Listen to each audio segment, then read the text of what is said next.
Good morning, members, officers, Commissioner, and welcome to the Police Crime Panel.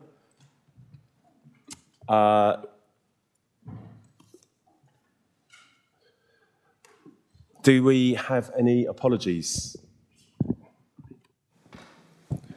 Thank you, Chair. Just to confirm, we've had apologies this morning from Councillor Carl Wood.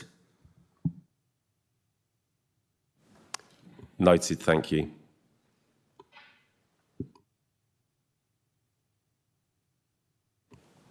I would like to invite members to do a brief introduction for those joining us on the live stream. I'm happy to start. I am Councillor Keddy, Chair of the Police and Crime Panel. Let's go row by row, left to right. My name's Councillor Patrick Canavan. I'm a councillor in Boscombe Western BCP. I'm Elizabeth Mitten. I'm an independent member of the panel. I'm Councillor Louise Bown. I'm a member for Radipole, which is in Weymouth on Dorset Council. I'm Andrew Sarr, Dorset Councillor for Upton and Litchett. Peter Sidaway, BCP Councillor for Broadstone.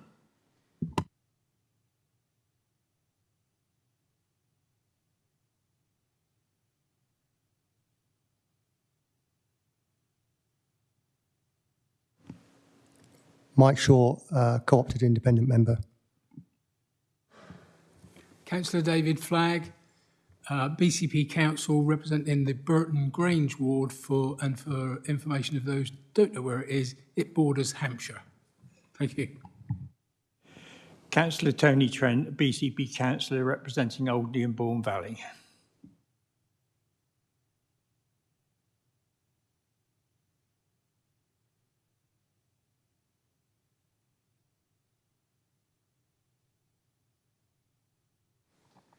So my name's David Sidwick. I'm the Police and Crime Commissioner for Dorset. I'm accompanied by members of my team. I'll ask them to introduce themselves.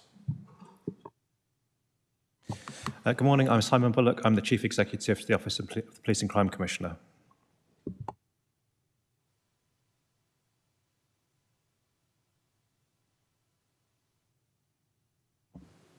And good morning. I'm Julie Strange. I'm the Treasurer for the Police and Crime Commissioner. Thank you all. Item 2, minutes of the last meeting. These were distributed with the papers. Could we propose that these, the minutes as distributed are a correct record? Proposed by Councillor Canavan, and could someone seconded by Councillor Sidaway? Thank you. Item 3, declarations of interest. Panel members are invited to make any declarations that are necessary to ensure compliance with the Code of Conduct. Do we have any declarations of interest in the room today? No? Okay, then we will move forward. Item 4, public participation. Have we received any questions from the public for this session? Not at this time. Okay. So we will move to item 5, election of vice chair. This is carried forward from the last panel meeting. The purpose is to elect a vice chair for the Dorset Police and Crime Panel. A further election will be held in June 25 in order to meet the policy of new chair, vice chair taking office in September of that year. So, it's my intention to nominate from the chair Dr. Elizabeth Mitten. Do we have a seconder? We have a seconder indicated from Mike Shaw, in which case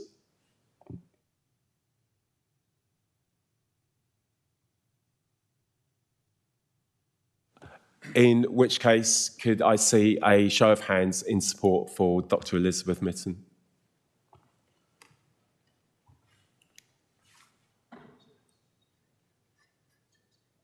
Thank you.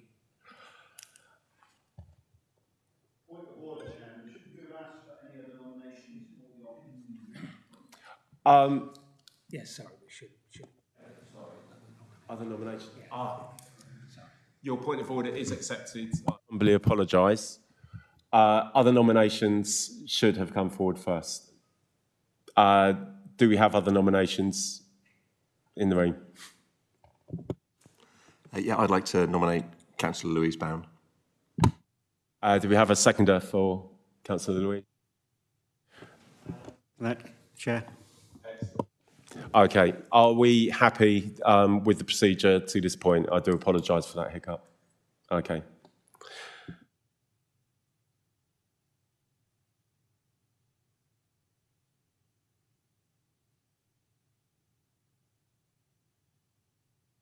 Okay, we're going to accept the first show of hands for Dr. Elizabeth Mitten.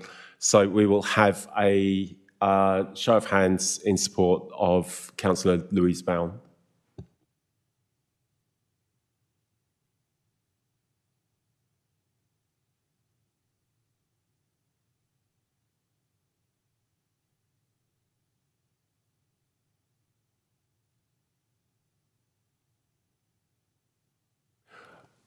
A very close result. We have 6 votes for Dr. Elizabeth Minton and 5 votes for Councillor Louise Bown. I believe... In which case, Councillor... sorry.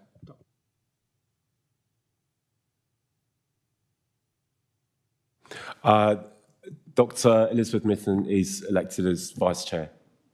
Thank you. And if you would like to join me at the front. Thank you.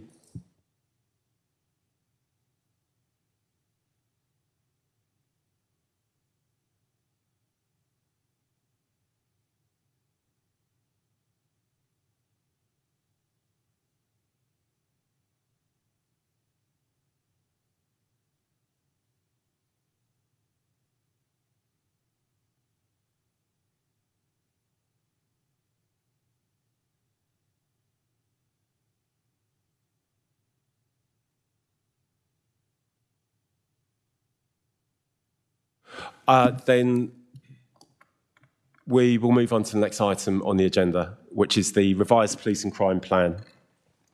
So all members will have received the revised police and crime plan in draft form with the papers of this panel. The panel, via myself, submitted commentary and some suggested revisions, which were received by the Office of the Police Crime Commissioner.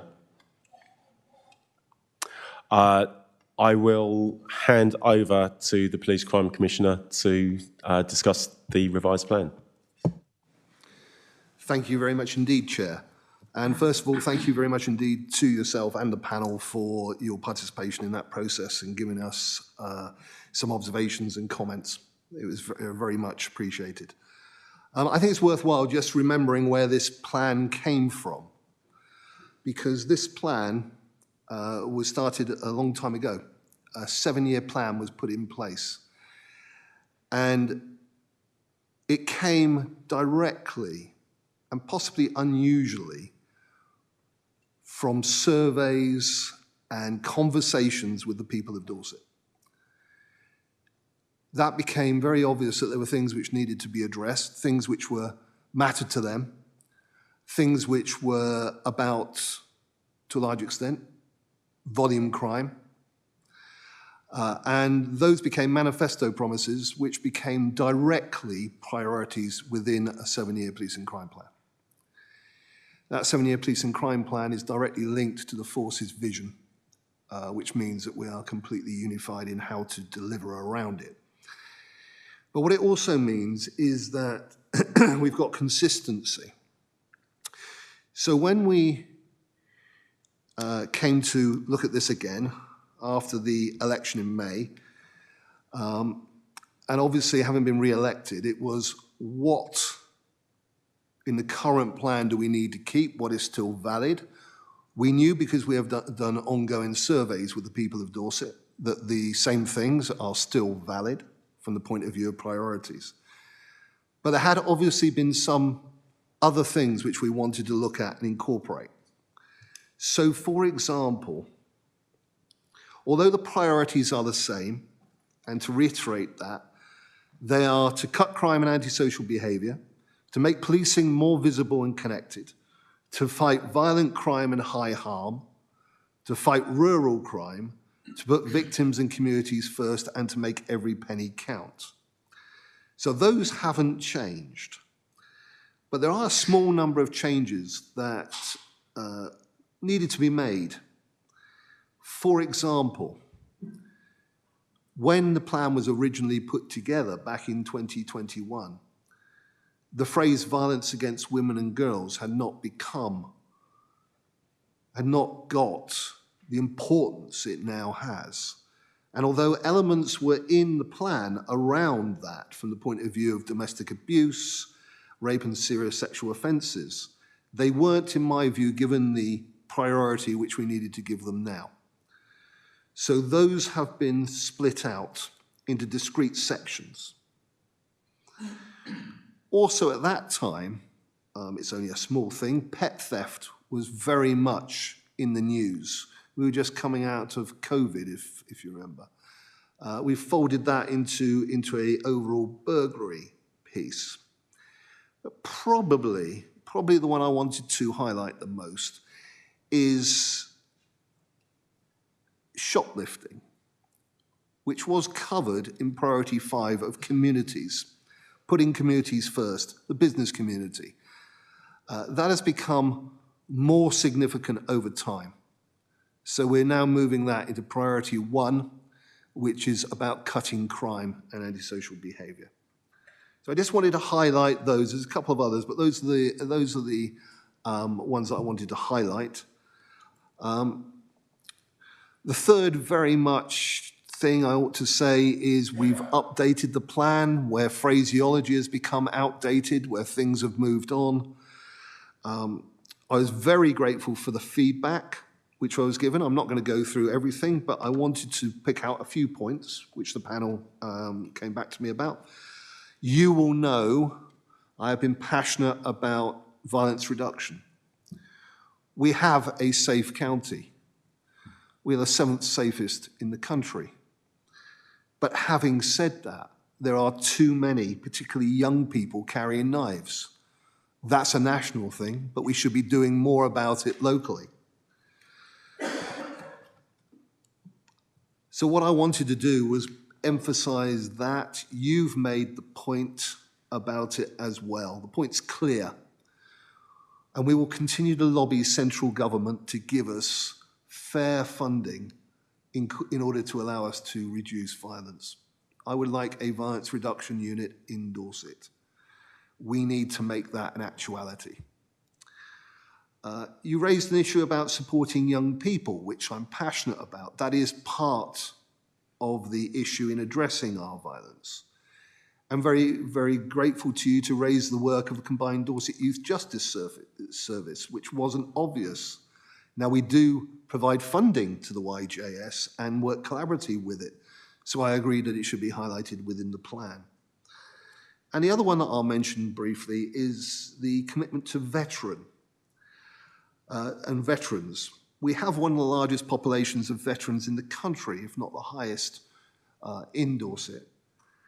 And basically, the Veterans in Custody Support Officers, that role only operates in prisons.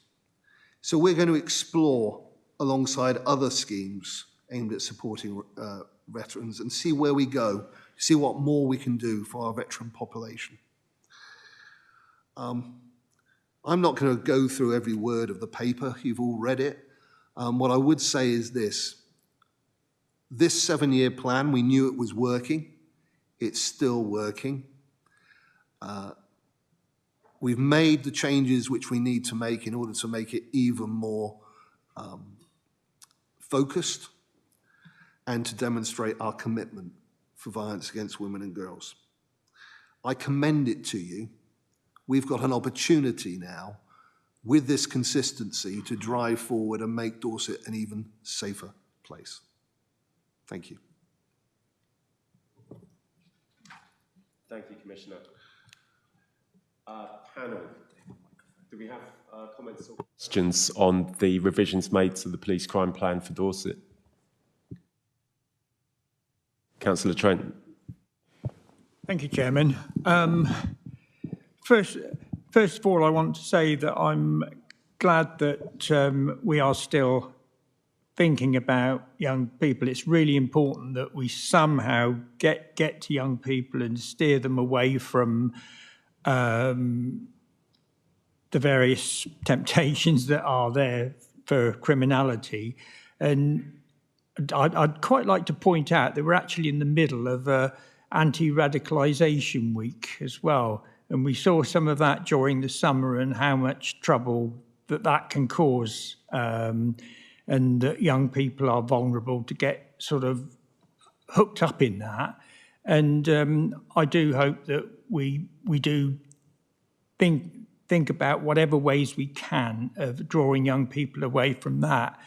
And whilst I regularly speak to residents who, say, oh, young people are a nuisance, they should be dealt with thoroughly and so on. Actually, the biggest thing we need to do is to engage with young people, and I don't think enough of that's happening. And I appreciate that yourself deal with schools and so on, but I really want to make the point that we need to engage with young people at every opportunity and think up new ways of engaging with young people to draw them away from crime in general and from other byproducts such as radicalisation, because I do worry for the way things are going with some people.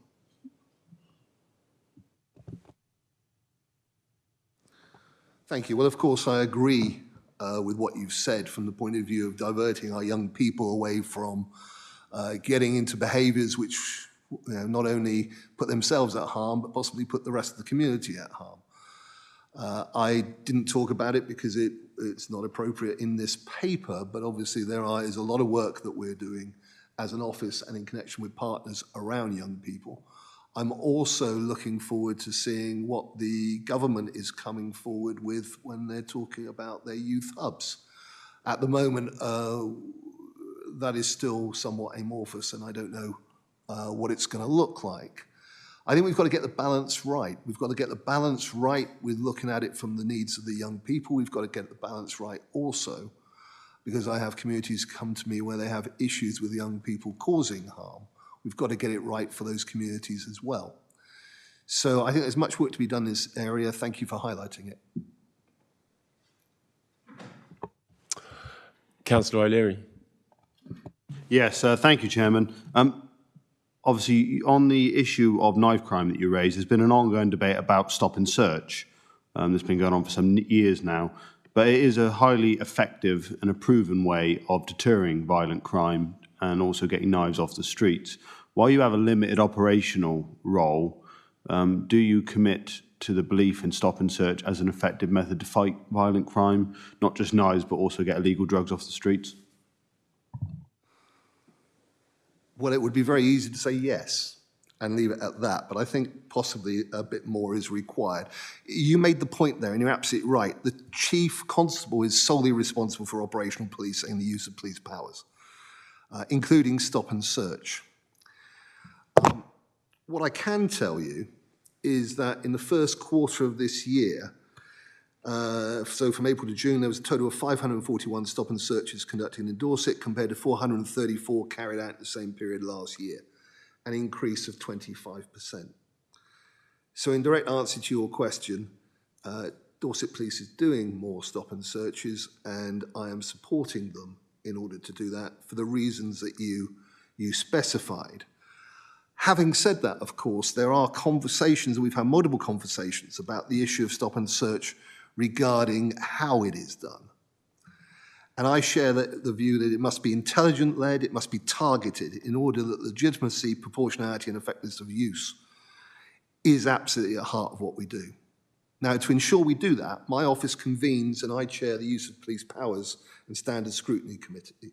This is a panel which is attended by members of the public who offer their insight and advice on how Dorset Police exercises its powers.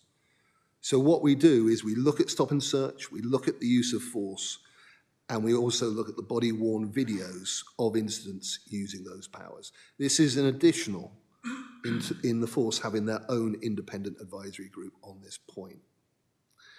So I'm very clear that stop and search should remain a common tactic to remove weapons from the street and indeed to remove drugs off of the street. I will give you an example. Of searches found, drugs were found in 30% of the searches. We actually find drugs as a greater percentage of the searches more than anything else bar stolen property, which is 39%. I believe stop and search is a tool which should be used. I also believe it has to be used appropriately. And I'm holding Dorset Police to account on both of those issues.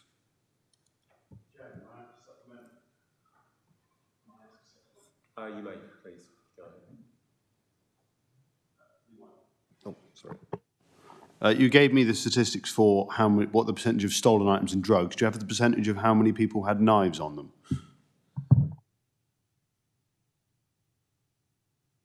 Weapons was 11%. That's not just knives, though. That's all weapons. Councillor Stark.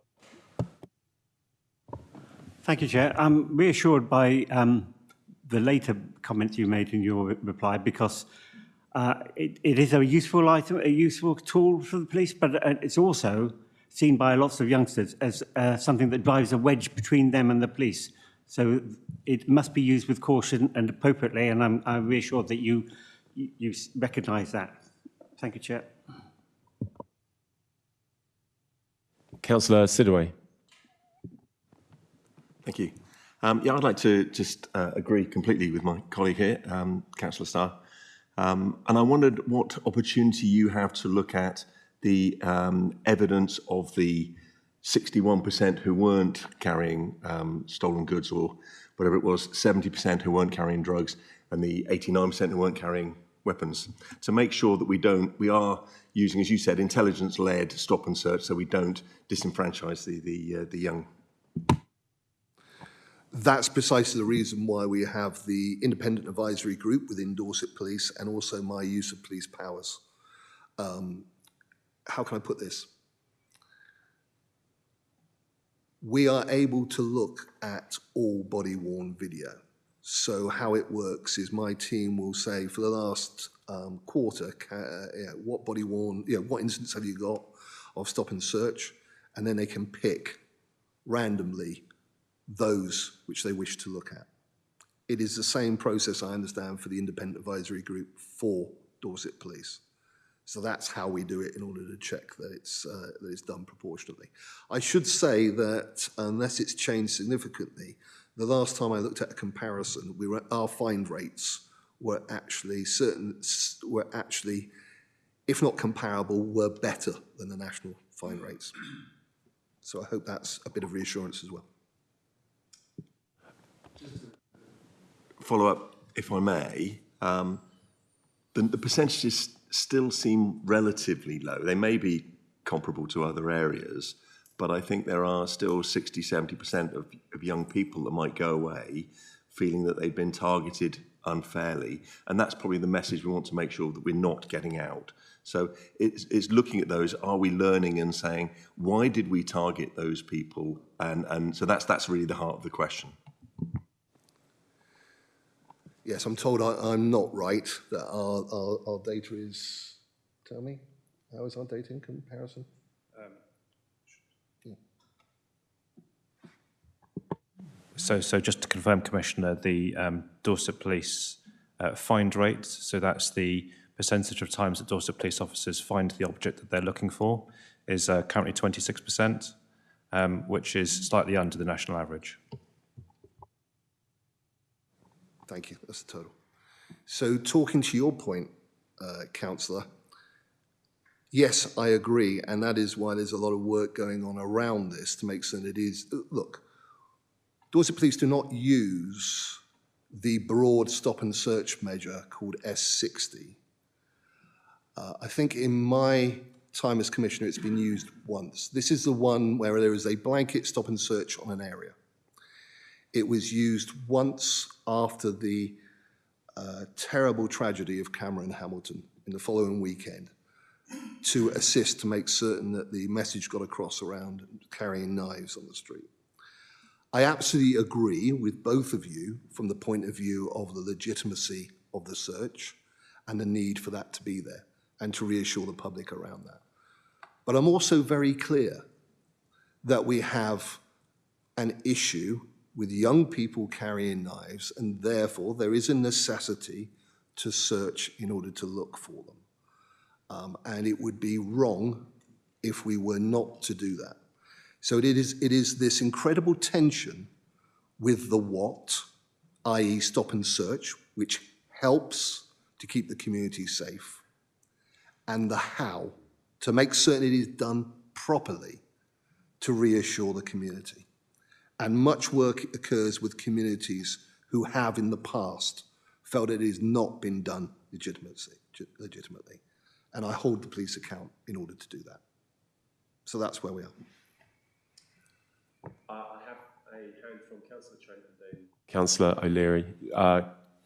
Councillor Trent. I do agree that it's a very useful tool, stop and search, but I remember being present at a meeting where we discussed it and Dorset's figures weren't as good as they should have been.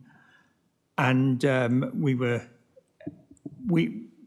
making assumptions on certain groups of people that they were the problem, and the stop and searches resulted in there being disproportionate stopping and searching.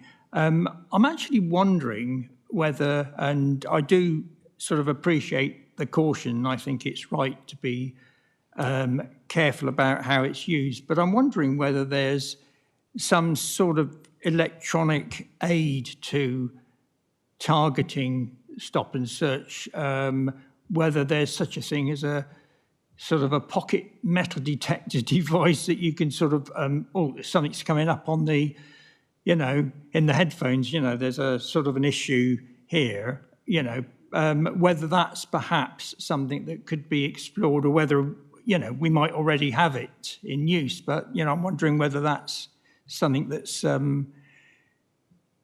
of part of the process or being thought about. Commissioner. Thank you. Well, the answer to that is yes, we do. The panel may recall that one of the interventions which was put into place following the terrible tragedy and the issue of young people carrying knives, not just young people carrying knives. I think we've kind of polarized this about young people, but let's be honest, the stop and search is used across the piece to keep us safe. Following that, I invested in money for the force to carry knife wands, which allow them to search for knives easier and better, and also knife arches. Now, those are being used across Dorset. So yes, there is that technicality, but you're still searching. So if you're searching and it doesn't beep, there's no knife there, you're still searching.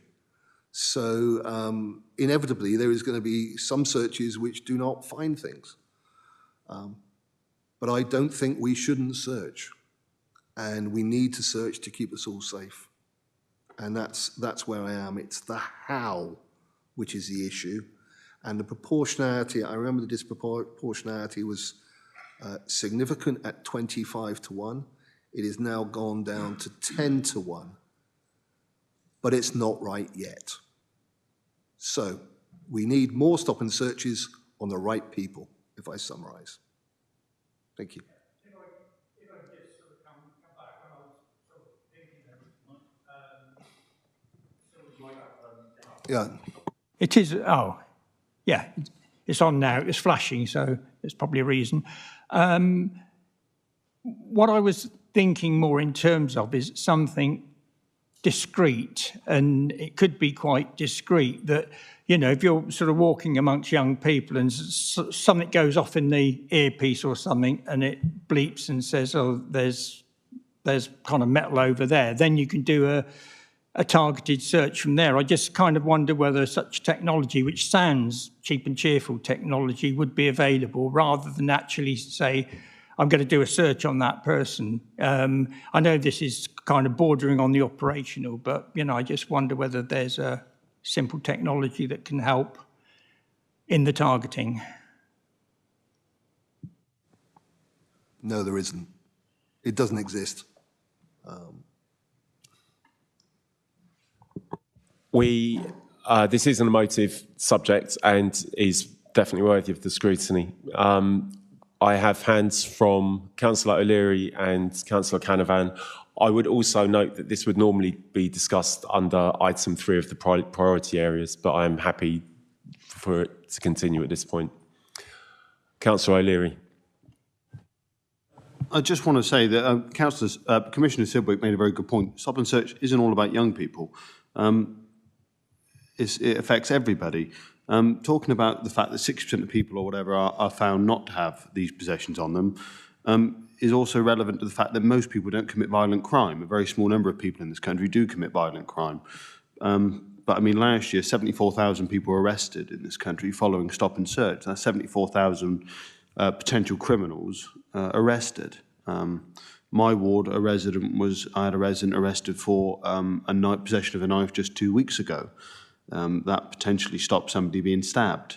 It's a deterrent. It's an effective deterrent, and it is proven to be effective. And I think we can talk about, drives a wedge between young people, etc.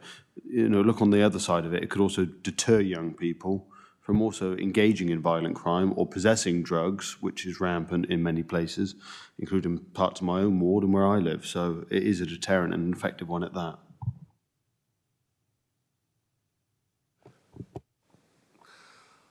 I think we're getting well, I agree. It is an effective deterrent. The issue is in the how, and that's where the scrutiny's got to be, and that's what we're doing. Councillor Canavan. It was an entirely different point, Chair, if you wanted to take something else on this issue. Let's clear this issue first then. Are there any further comments or questions regarding stop and search at this point? Is your question regarding the police and crime plan? Yes. Rather than the priority lead area? Yes. Okay, great. Councillor Canavan, continue. Yeah, I just wanted to pick up on it's a small point really, but it's within the violent crime and high harm section, and it's about child abuse. So that should declare an interest in terms of this is something that we're trying to get to grips with within BCP in terms of the scrutiny process around the protection of children more broadly, and how we might be able to do more in terms of trying to ensure that children are protected against either grooming or being exploitation. So our children's overview and scrutiny committee is beginning to look at how we might be able to tackle child exploitation, particularly in relation, to the knife crime and general issues around county lines and all of that stuff. So I'm just really asking about how we might be able to join up work in terms of the information which your office holds and the information which the council might want to obtain in order to be able to do that work, if that makes any sense.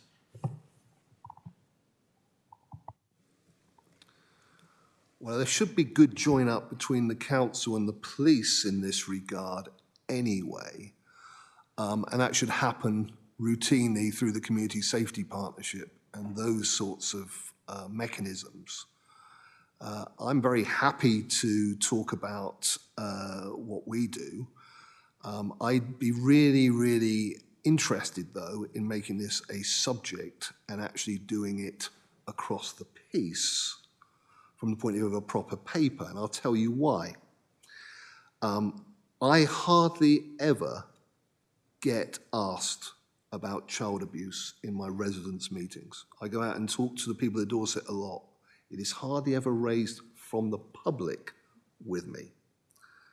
But what I know was that there was a very significant increase during COVID of online child abuse, to the extent that Dorset Police has had to invest in that area in order to address it. And we have a very high-performing team who spend their day, I'm afraid, looking at things which we would absolutely never want to look at.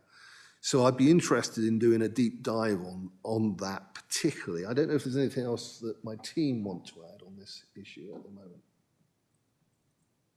I think it's a really good topic for a future paper, personally. Yeah, we're all in agreement. We'd like to do that as a detailed future paper. Very well asked.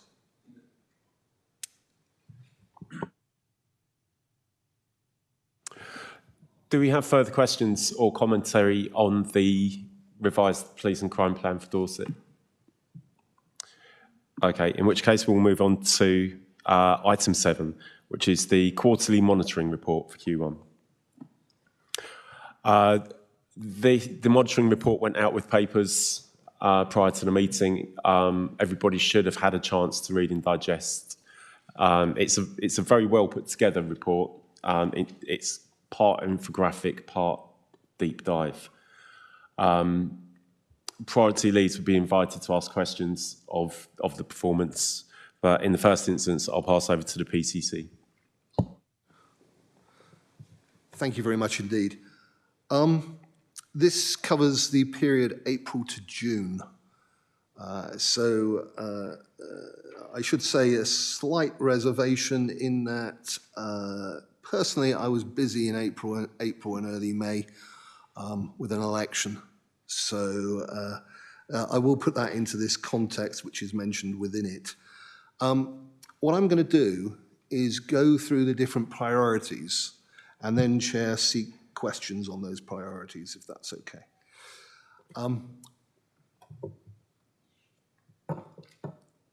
I have to start with a little comment on process. One of the processes which we undergo is we have a meeting with the police force about this report a few days before this meeting. In doing so, I asked a question about the dwelling burglary numbers because there had appeared to be an uptick of 14%. It transpires that was an error, for which the force has apologised, and I'm apologising to the panel here. We caught that error. So the dwelling burglary is not 14% up. It's less than 1%, I believe, 0.7%. It is the difference between 267 and 269. So I am much more reassured, but I wanted to highlight that just in case anybody wanted to raise it with me. That was the point I wanted to make. Non-dwelling burglary also remains down. We're still driving on antisocial behaviour. And that's where I wanted to go next. I mean, we know that antisocial behaviour is one of the things which the people of Dorset are most exercised about, if not the most common. And again, during this quarter, we had the 4th round of the Operation Relentless Grant Fund. I would commend that again to councillors. This is where during this time of year, there is a grant funding scheme available for between £100,000 and £5,000 for communities who have a plan to reduce antisocial behaviour. We had 8 successful applications. We had a few more than that, but I have to say that that is the large percentage of the applications which get granted. We have now, I think it's over £155,000 across the 4. I'm looking at my team.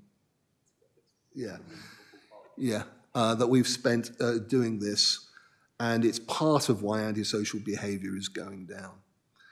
The other part, which also is important, was the administration of hotspot policing programme. So this is where hotspots across Dorset are getting more police visibility, more patrols, and you'll see there that we got 36 associated arrests out of that. This is with grant funding from the government.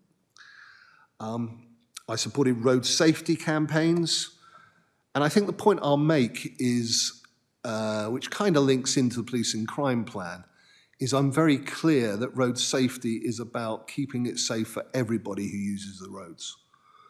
So that could be the large issues which everybody knows, like reducing speed, mobile phones. It could be close passes around cyclists. In this case, we were talking to horse riders and making certain that we were keeping it safer for them. An area which we don't talk about very much is fraud. And I'm very pleased that Dorset Police has a fraud protection officer who is basically driving and enthusiastic about his job. He came to us to provide prize funding for a Dorset Police fraud storytelling competition to help the public to spot common signs of fraud. That was a very good competition, and we had a lot of entrants across the age range.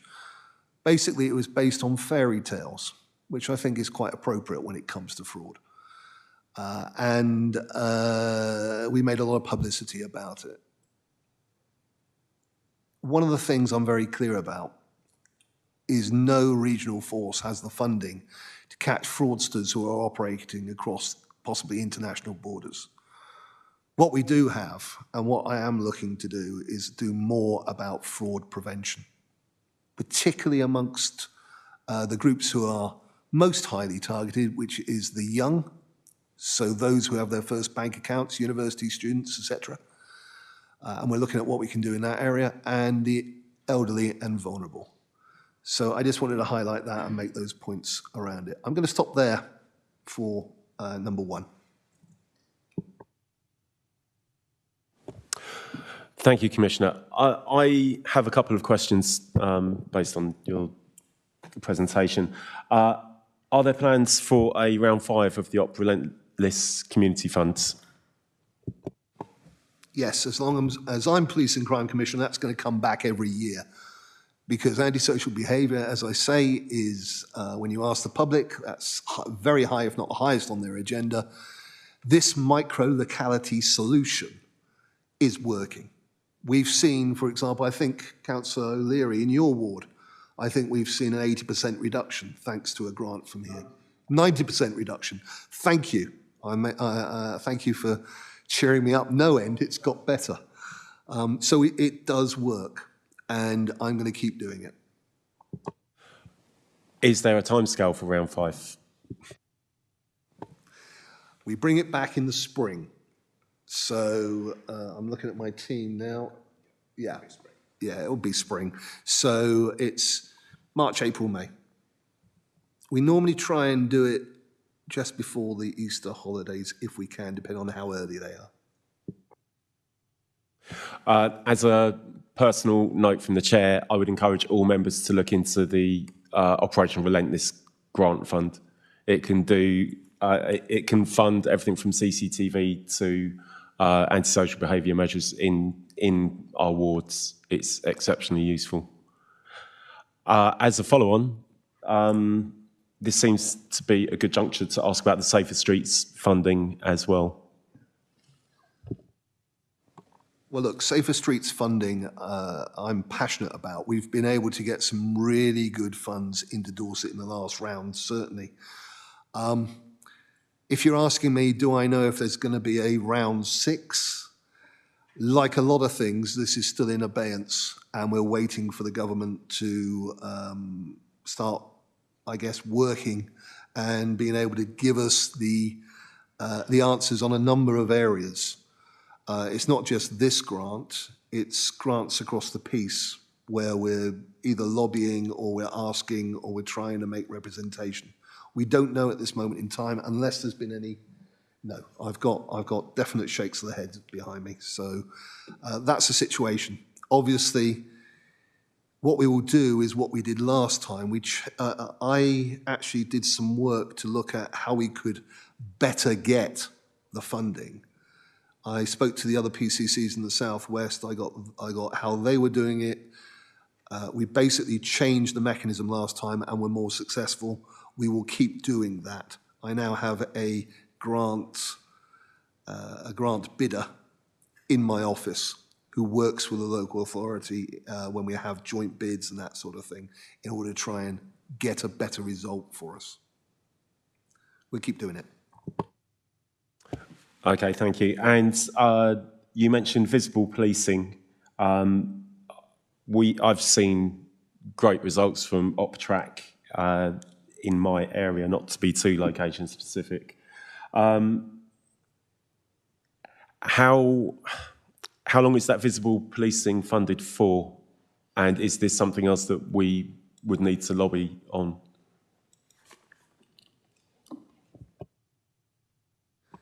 It's for this year.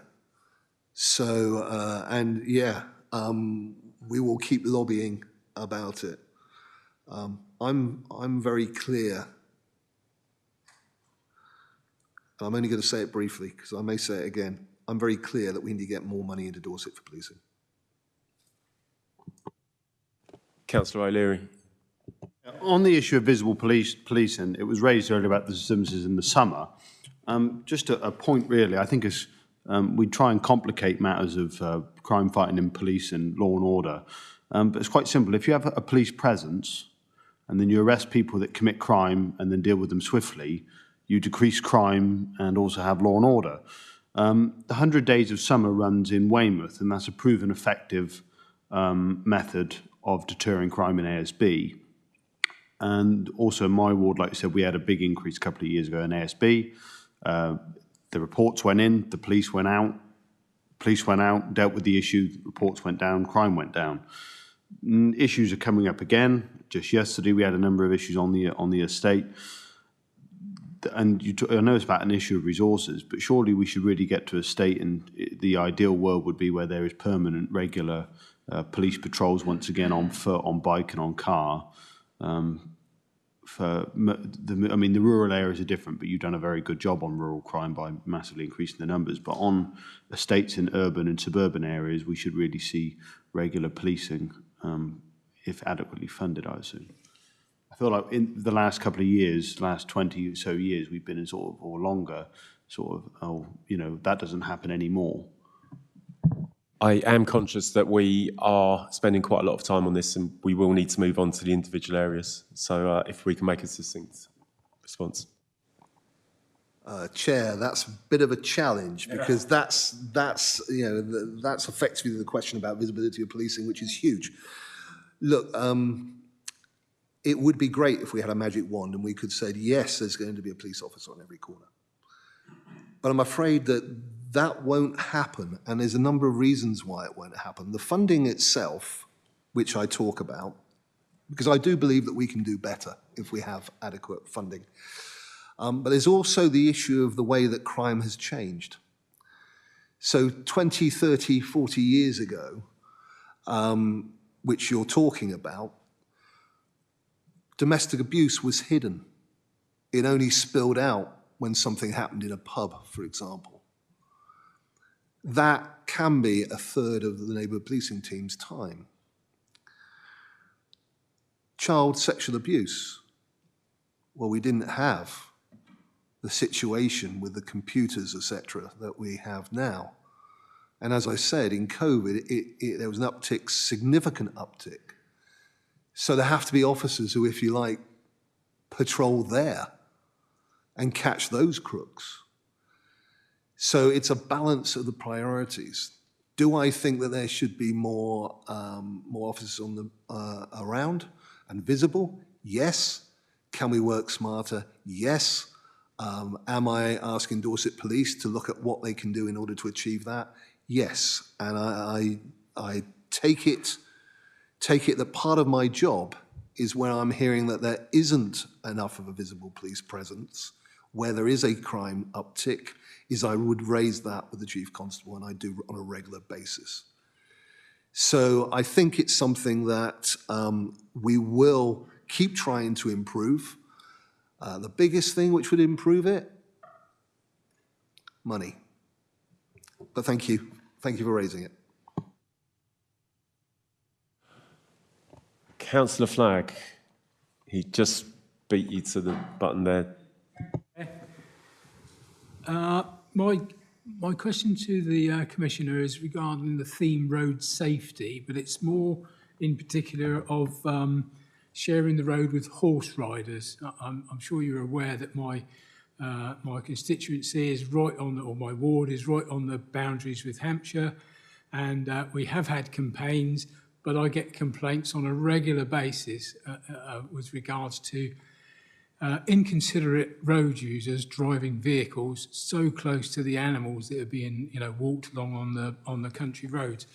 And the second point to that was, are you talking to Hampshire? Because we are so close, we get a lot of traffic from, you probably not know, from Bransgore, which is in Hampshire, coming through Winton and Burton, via the fields where everyone keeps their horses. Thank you. Chair, I'm a little bit conscious this is getting quite local. What I can tell you is this. Number one, we do regular campaigns around horse riding. That was the point of the motion. The second question, which is about join up across county borders, yes. And I actually talk to the PCCs very regularly about how we can improve that join up. I know Burton. One of my best friends growing up was in Burton. I know it well. We actually had a meeting with the Hampshire PCC and their chief officers in order to talk about cross-border liaison because of that situation. And that was just in Hampshire, all right, about a mile down the road. So very close to Burton. So yes is the answer to that. And that cross-border work occurs all round Dorset, because I'm very clear, crooks don't see borders, nor do we. Thank you. Okay, so I would say at this point we're moving into the priority lead areas. I think technically that was priority 4, fight rural crime, but what we'll do is pull back to priority 1, cut crime and antisocial behaviour. So we have a question from, is it Councillor Wood or Councillor Trent? Regarding op shopkeeper. Would you like to pose the question? Good morning, Commissioner. Regarding op shopkeeper, are you able to give us an update on that process, given the increasing concerns around shoplifting?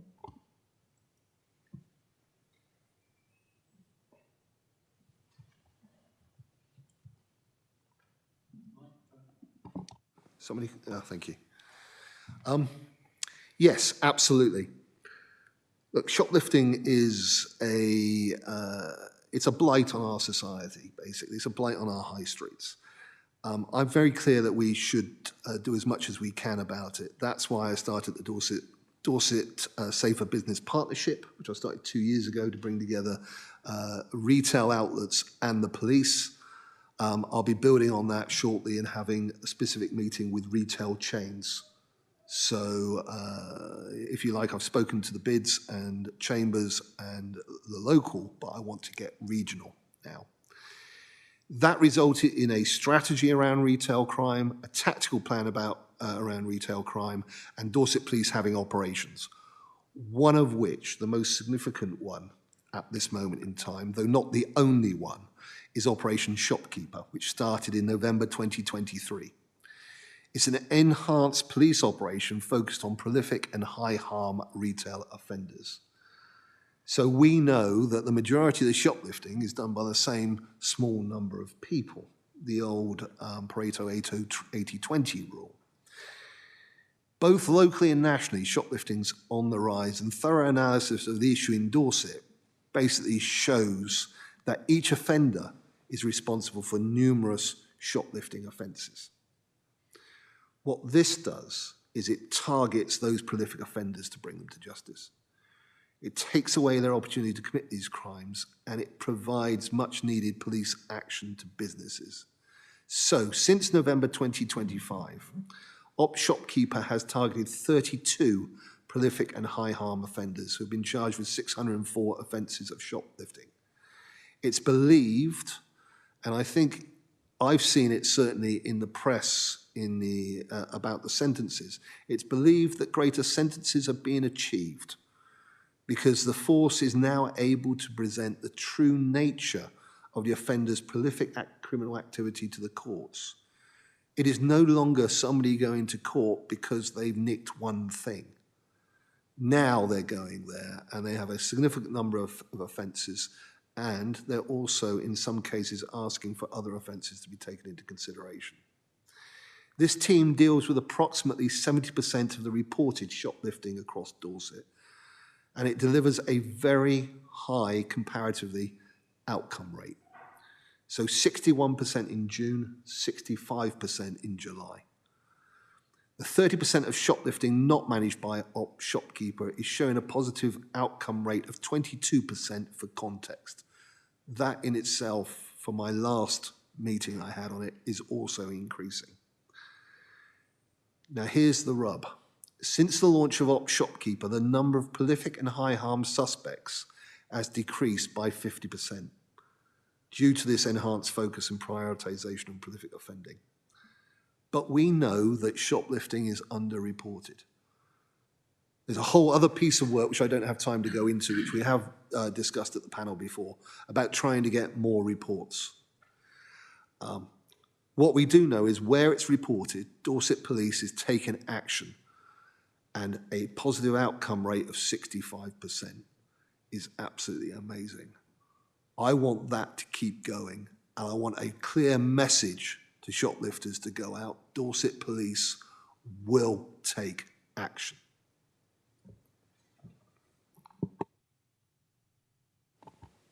Thank you, Commissioner. Any further questions on that priority area? Councillor Sidaway. Commissioner, as you know, I have a colleague who regularly bends my ear about Operation Snap. And I sort of listen to what he says, but I'm trying to put it in context of other things. I was shocked the other day listening to a news item where in the West Midlands, their action rate is 90% plus. Ours is less than 50%. And I gather now that some letters are not even being written as warnings. And I wonder what we can do to get towards what other forces are achieving, because I'm guessing the quality of footage is similar.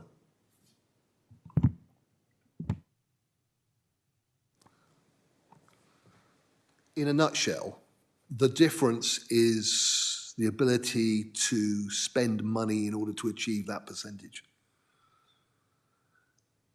The road safety team have to balance a number of different priorities in order to keep us safe.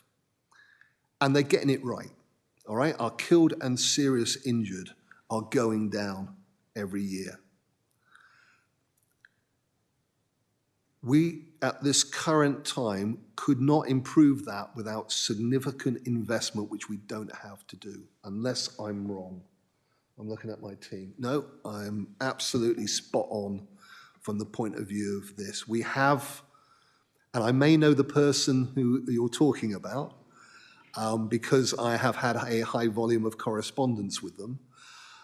We did facilitate a meeting with them, with Dorset Road Safe, with the Dorset Police people absolutely responsible for Operation Snap, and the West Midlands, to explore whether there was something which wasn't linked to finance, which we could do in order to address it. And I think some learnings have gone back. They're looking at what they can do. They're looking at whether there is something they can address in order to look at it. And Operation Snap is very much part of their toolbox. If I had a magic wand and lots of money, then yes, we'd be able to hit the 90%. But this is a balance between resource and resource in that area, within that area as well, in order to make certain that we do the other things which keep us safe and stop people dying on the roads. Just a very brief follow-up. I absolutely understand that, and I'm confident that that was what I expected the answer to be. However, if you get 1,000 pieces of footage, are we saying that we don't have the resources to look at them all, or do we just not get the time to look at them in enough detail? Just to understand where the resources might be used.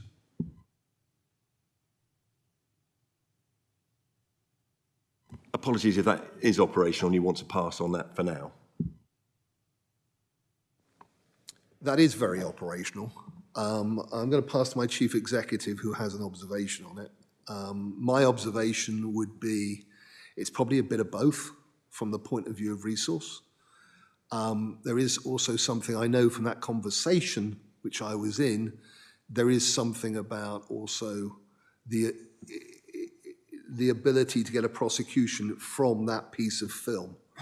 We get a lot of film given which don't result in prosecutions because it's not possible to do so. Do you want to add anything, Simon? Yeah. So you're absolutely right, Councillor. Some of the quality of the images is complex. I think comparing somewhere like the West Midlands, where potentially there isn't as many percentages of submissions which are from rural areas, is quite challenging. So one of the things that we find difficulty with is that because there's no road markings, it's quite difficult to actually interpret distance. So, you know, we're very keen on not close pass, whether that be horses, bicycles or pedestrians. But actually, when you see the footage, and we've had members of you know, the public look at the footage as well as our colleagues within the OPCC, because there's no markers on the road, because there's no kind of external fixed points that you can actually take a measurement from, it's actually quite difficult and quite challenging to actually get some of those through. So there is a complexity there. I think the 90% figure that's quoted, I'm going to suggest that that's probably, a lot of those are probably letters. So to say thank you for your piece of footage, it's being looked at. It's not necessarily kind of words of advice or prosecutions or notes of caution. So it'd be useful to look at that, and we're very happy to look at that. But what I will say is that we're still trying to push more and more uses of OpSnap and people to submit that information. And actually the number of submissions is increasing, the number of warning notices is increasing, the number of cautions is increasing, the number of words of advice is increasing. And that's also increasing in not just in proportion to the number of cases that comes through, it's actually increasing in terms of a proportion as well. So when we first started, the actual number of percentage positive outcomes, if you take it from that perspective, was actually relatively low. That's improving year on year, month on month. So there is the opportunity there to build in more expertise, and that comes down to capability and capacity, as the Commissioner says. And obviously, if there's the opportunity to do that, we will do that. But there is a limit in terms of where we can go. But I think you know, we're also looking at other options as well around potential automation. There's a national project looking at kind of using AI to scrutinise these pieces of footage, because ultimately we're talking about hundreds, thousands of hours which are being submitted. That's relatively speaking in its infancy, but we're keeping close eyes on that, because obviously that could prove of benefit to us in the future. But we're certainly looking at it. It is improving. We do have a distance to go, though.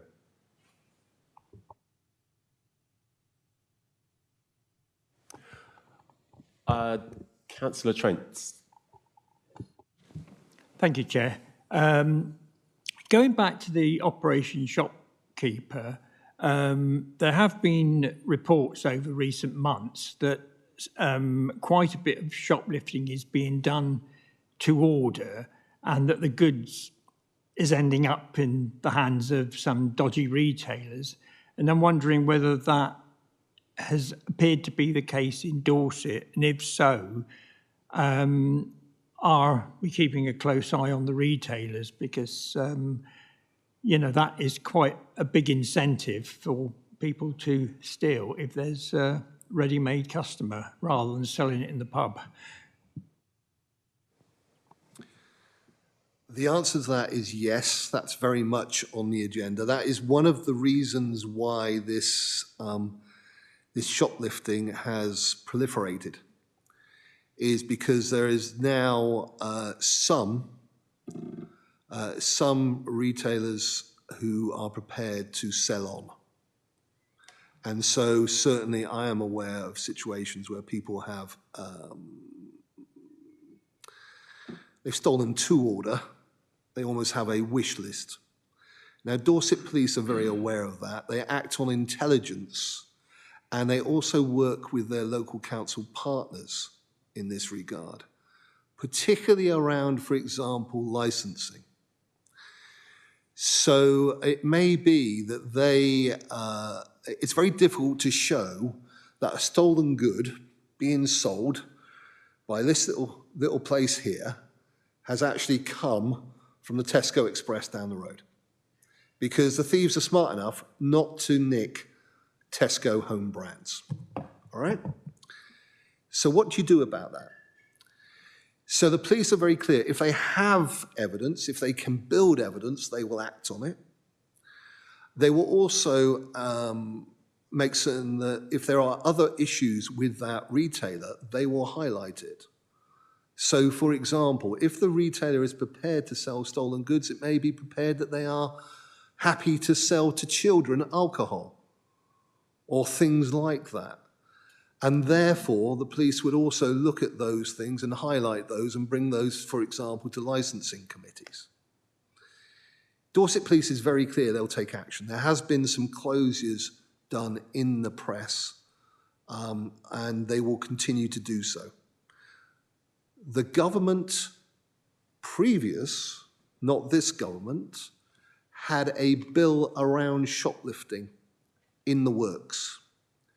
One of the areas they were looking at was electronic tagging of goods. That would be useful. That would help with the evidence base.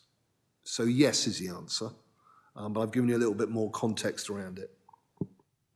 Thank you. And I also think included in that list would be fake goods. If a retailer sells fake goods, then there's a higher chance, I would have thought, that they would be selling stolen goods as well. And I know that there was a major prosecution in Poole on fake goods a while back. Yes, and very quickly, because the chair's beginning to gesture to me, but you're absolutely right. And I would agree with you there. It is the whole plethora of, if you like, illegally earned income, which a shop with less of a moral compass could be doing. The issue you referred to, I think, was over £200,000 was seized in March around illegal drugs, vapes and tobacco products. So I think that's probably the one you were referring to. Thank you very much, Chair. I'm not going to labour the point. Thank you, Commissioner, and thank you for the questions panel. We need to move on to the next priority area, which is making police more visible and connected. Within the Chair's notes, we don't have questions, but we did discuss taking a question from the floor from Councillor Bown. Thank you. Apologies for not submitting this in advance. I noticed on the report, under the theme of engagement and connectivity, you've reached out to specific communities such as Age UK, Wessex Jewish News and rural groups and Dorset farmers.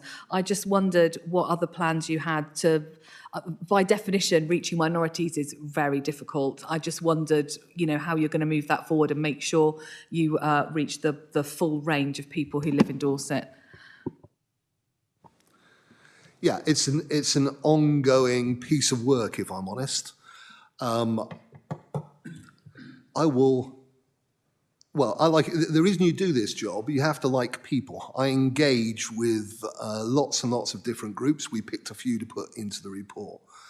I am interested in doing it more. And so I've got my team looking at how we can reach out to groups who maybe haven't contacted me. But I would not want the impression to be I only talk to those groups. I talk to numerous communities, and numerous types of communities as well. But I'm trying to talk to more. So I guess what I'm saying is, this is almost like speed dating. I'm saying, if you can hear me and you want to talk to me, then give us a shout, and I will hear you and your issues. Do you have a follow-up? Okay, thank you. Councillor Gibson. Thank you, Chairman. On that point, Commissioner, about talking to specific groups, I was pleased almost to see the opposite in your report, where it talks about the contact and engagement leaflet that you did in the last quarter, because I find that to be an unusually helpful resource in my community, because actually it was something that I was able to use quite widely, as opposed to targeting a specific issue at a specific time. If you represent a ward like I do, where it's relatively safe, it's often quite hard to attract the police in to do specific operation work. I actually find that leaflet quite reassuring, as I know my residents did when you attended my community group. So A, it was just to put on record my comments on the leaflet, but B, maybe to encourage you to do another one, perhaps annually or when the time's right, because those of us in suburban areas do struggle sometimes to plug the gap with information from the police and your office, and I've thought that this was a good start. Well, thank you, and thank you for saying that, actually, because the contact and engagement leaflet, as this panel well knows, grew out of my understanding that the community needed more communication about how to report, and particularly around how to report intelligence. So a lot of what people want to tell the police isn't that they're a victim. They've seen something which they think the police should hear about. The classic is the drug deal in the neighborhood. In the rural community, it will be the car which the farmer is worried about scoping their farm or the village or whatever, and how you reported that. And having got the police to change that so it is more efficient, it needed to be told to the people where it was. So that's why I did it. I will look at refreshing that. It will be something that I'll talk to the team about, because the other part with it was talking about progress on the police and crime plan. So we'll talk about whether we refresh now to talk about the new one, or rather the focused, improved one, or whether we will wait until we've got more results and talk about a year in. But we'll keep doing it. Thank you for that answer. If any feedback early on that decision is helpful, I think what went down well with it was that there were some results in it. So I suspect actually waiting until you've got some good data to back up what's been going on would be a sensible place to start. In that case, we'll keep making the current one available. It is available to anybody online, but if you have a particular need for printed copies, we'll look at it and see what we can do. Excellent, thank you, Commissioner. I do have a question that I haven't submitted in advance, but have asked before under this priority area. There is a commitment to improve communication with elected representatives. Many of us have regular meetings with our neighbourhood policing team inspectors. Recently, our monthly meetings got pushed back to bi-monthly, and that has created quite a gap. I would say these meetings are extremely useful, bi-directional flows of information. So I do believe the MPTs benefit and our communities also benefit. It would be nice if we could have a policy of it being returned to once a month. Okay, well, I have to give the caveat that this is an operational decision. Having said that, you know that I am supportive of engagement. One of the issues we have is we have to make certain it's consistent, and we also have to, in my view, make certain that it fits with the need. I am not going to give you a blow-by-blow account, but let us just say that I am in conversation on this point, and I will come back at some stage in the future when I have a result, or at least an understanding of where we are. Okay, that's appreciated. I will also probably come back with that question. Chair, I am certain you will. Moving on to the next priority area, which is... Sorry, I have a quick question, if I may, on priority 2. Neighbourhood watches come under priority 2, I believe. Good. I've recently taken on chair of our local neighbourhood watch, and I thank you. You come along to our AGM every year. But one of the things I've challenged them with is how do we make the neighbourhood watch fit for purpose in the current climate? Because the crimes that they when they were set up have changed. They're not the crimes they used to be.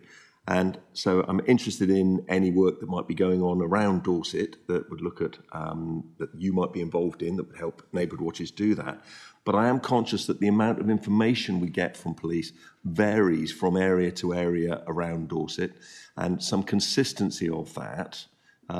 Our team in Poole are fantastic, I think the world of them, but they give us less information than across the road in Corfmullen, where they get loads of information. And I keep getting residents say, why can't we have that level? And I don't want to challenge our team because I know they're doing a brilliant job with the resources they've got. But I think I'd like to maybe have a look somehow whether there was a way to look at how we take neighbourhood watches in connection with the police forward in where we are in the 21st century. Well, look, I think that's right. I think it has changed from when it was originally set up because crime's changed. You know, we talked a little bit about it earlier. I mean, my understanding is a lot, and neighbourhood watches will do things differently according to what their residents want them to as well. I know there is a significant work being done by neighbourhood watches around, for example, fraud and scamming. Which is, you know, a new crime, if you like, or being done in different ways, let's put it that way.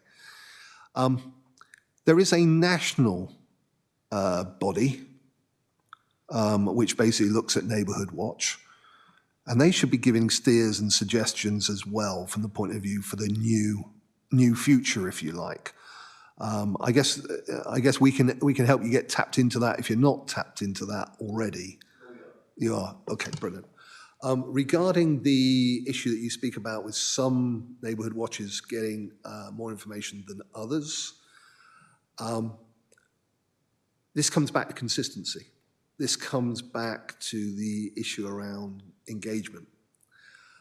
It's something that I'm looking at is how Dorset Police can be consistent and deliver what people need within the resource envelope that they've got.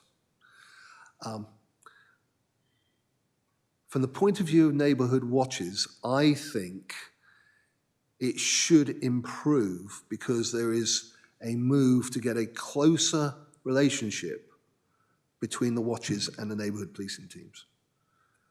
So it was originally, when they were set up, I suspect, quite tight. Over time, COVID, austerity, whatever word we want to put on it, it would have got further apart. Certainly in my discussions, there is a move to bring it closer together. And in fact, I know it's not Neighbourhood Watch, but Community Speed Watch. We just had a fantastic conference last week. Same issue, and they are now getting much closer together with their neighbourhood policing teams. That's the philosophy that we want to get to. So I will keep driving it from the top in order to get you there. From the point of view of what crimes you should focus on, I think that's down to your customer. Yeah. Thank you. I appreciate that. I guess I understand the crimes we should focus on. Almost and this is again too operational, so ignore the comment really. But a standard pack from Dorset Police to neighbourhood watches might be something that we could aim for, maybe, because all we get is there were this many crimes this year and this many last year, whereas there is more information. I know because I talked to them. So. Okay, I think I'm struggling with exactly what you want, so I'm going to ask you to write to me specifically about it. Yeah, okay. I'll tell you why, because there's two things here. There's the information that you need to give to your, I used the word customer earlier because that's the way I think of people. They are a customer for whatever that we're doing for them. There was a prevention leaflet which was put together with Dorset Police, which had a lot of information in to be given out by neighbourhood watches. That's not what you're talking about, is it? No, it's the updates is what you're talking about. Okay, well that falls in the same category as the conversation earlier, because there's a significant number of neighbourhood watches. How can we make certain that we give them the information they need with the current resources? So thank you, we'll take that one back. I would like to add on that subject, there is a Watch Expo 24 taking place in Bournemouth, organised in collaboration with BCP Council, the North Bournemouth Crime Prevention Panel and the neighbourhood policing teams. It's open to watch coordinators to attend, and it's at the Marsham Court Hotel on Thursday, the 21st of November. All of the key players that you would need to speak to would be in that room. Just as an aside, that is a little bit location focused rather than Pan Dorset. But actually that says to the point that I was saying, in that we're trying to get a close relationship between the NPT and the watches. That hasn't been done before. The fact that Dorset Police are going, they're playing, the neighbourhood policing teams are going, that's starting to show that their intent is going to fulfil the priority. It would be lovely to see this rolled out beyond BCP into Dorset County. Okay, moving on. I am conscious that time may start to get away with us if we don't progress.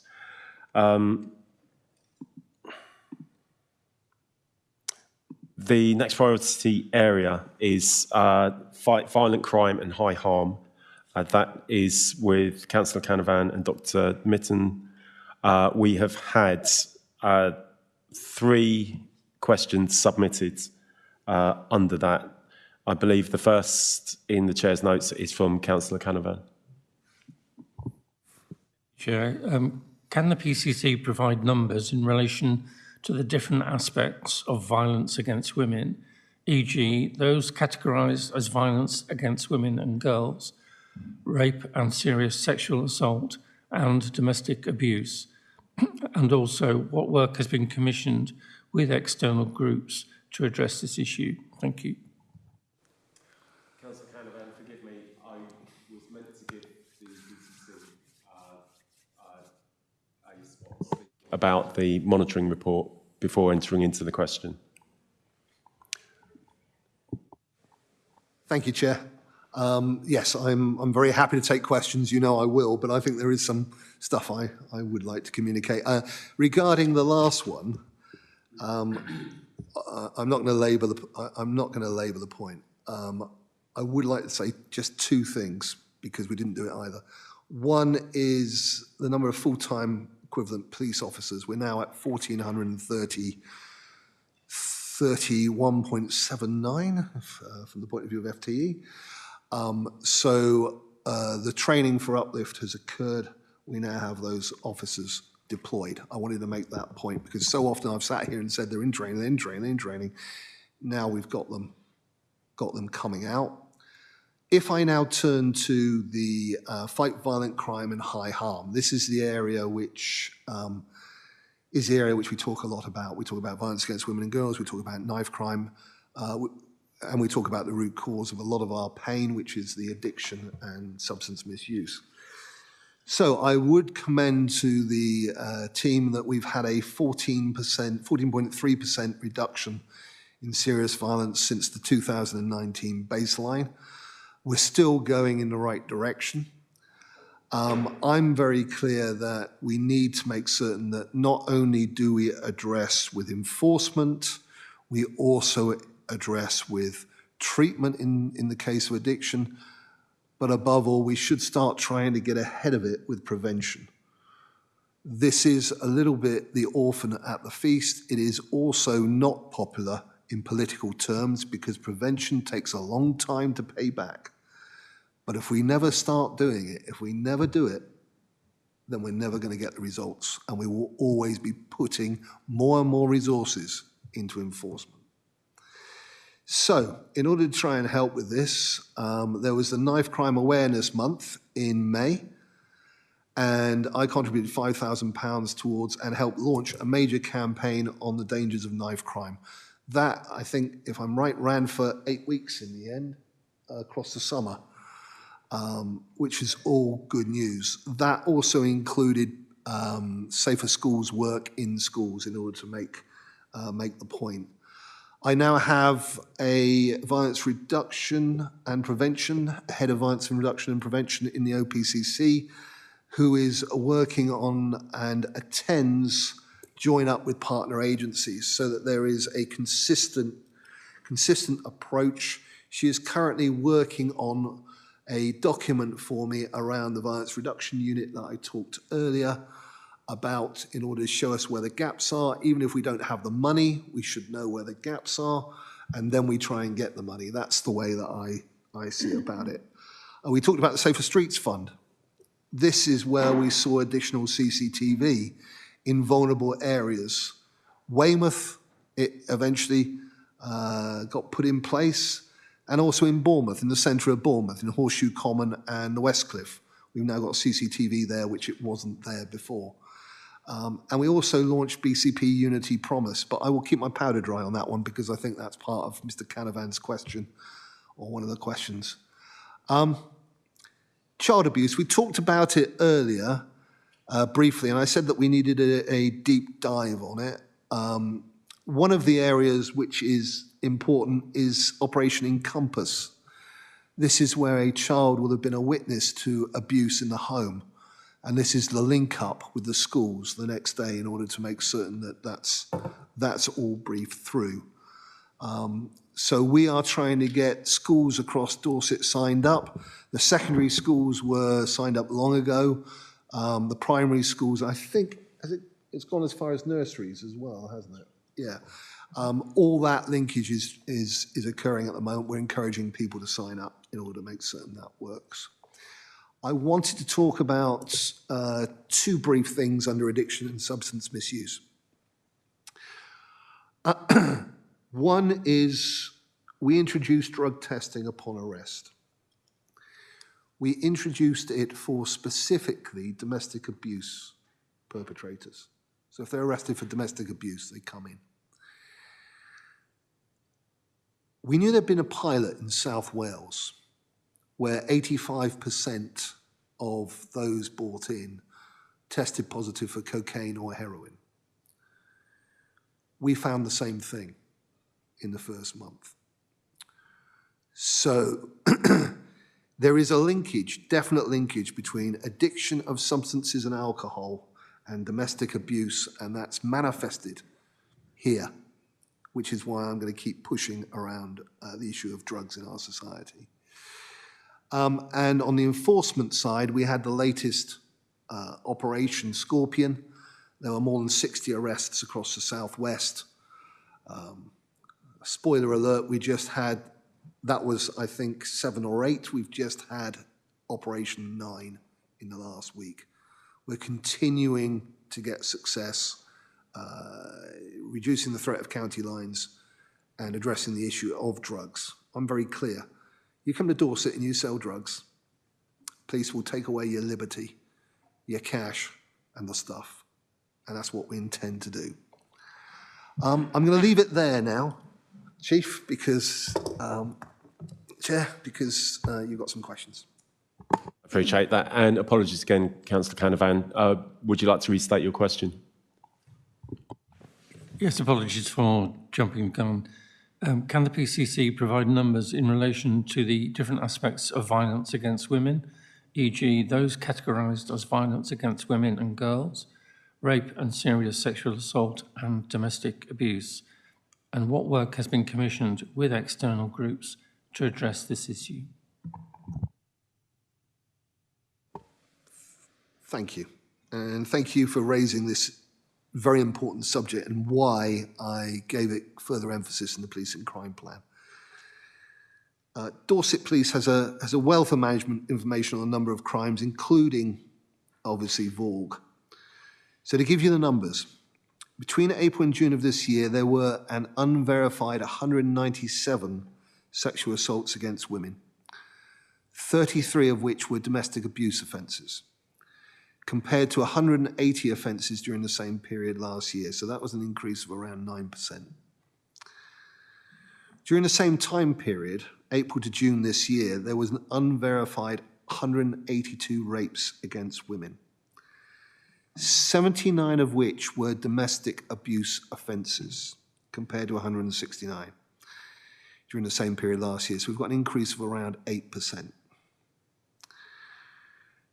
Now, what does that mean from the point of view of the issue of stranger rape? 4% of those were rapes done by a stranger. And I wanted that number to be put out because that is a really interesting dynamic around what we need to do in order to reduce this and bring people to justice. For completeness, during the same period this year, there were 44 sexual assaults against men, 13 rapes against men. The statistics for overall domestic abuse are in the quarterly report, but taking that time period, there's been a reduction of around 8% of both domestic abuse crimes and domestic abuse incidents. This data is tracked monthly through the Force Performance Board, which is attended by my Chief Executive, and it's subject to considerable scrutiny through various formal and informal meetings and boards. Now, you asked a secondary part to the question, which is about what's commissioned. So I will try and be brief because there's a lot of material to cover. VORG is a cross-cutting issue which is tackled by work across multiple areas as well as with a dedicated focus. Members will be aware I set up a VORG improvement panel in September 2023, which is made up of partner agencies, victims' charities, and independent members. The panel reviews 6 completed VORG-related cases a quarter, with each quarter focused on a different crime type. So having so far considered matters ranging from domestic abuse, stalking and harassment, public space incidents, sexual violence, and technology-enabled crime. That's where they've gone so far. The panel provide feedback and score the victim's experience as a whole, sharing where improvements could have been made, but also commenting on positive aspects. The learning picked up from this panel is shared with the appropriate departments in Dorset Police and with the partners involved in the panel to make improvement to services. So if you like, that's how we join things together. But more generally, I've also commissioned a significant amount of services focused on addressing rape and serious sexual offences and domestic abuse. Of note is the ISVA contract with STARS Dorset, and the SARC contract, which is co-commissioned with NHS England and the Force. So the SARC contract is in place for immediate safeguarding, crisis support, medical needs, and forensic collection. So this is where somebody will go when they've had an issue, when they are a victim. The ISVA service provided by STARS provides the long-term practical and emotional support, helping victims recover from trauma and support them through criminal justice proceedings. Through a variety of sources, I provide £630,000 per annum for these services. I'm also very aware that, to a certain extent, what is occurring there is opaque. And this work is so important because this is about the victim and what happens with the victim. So I've spoken to my team.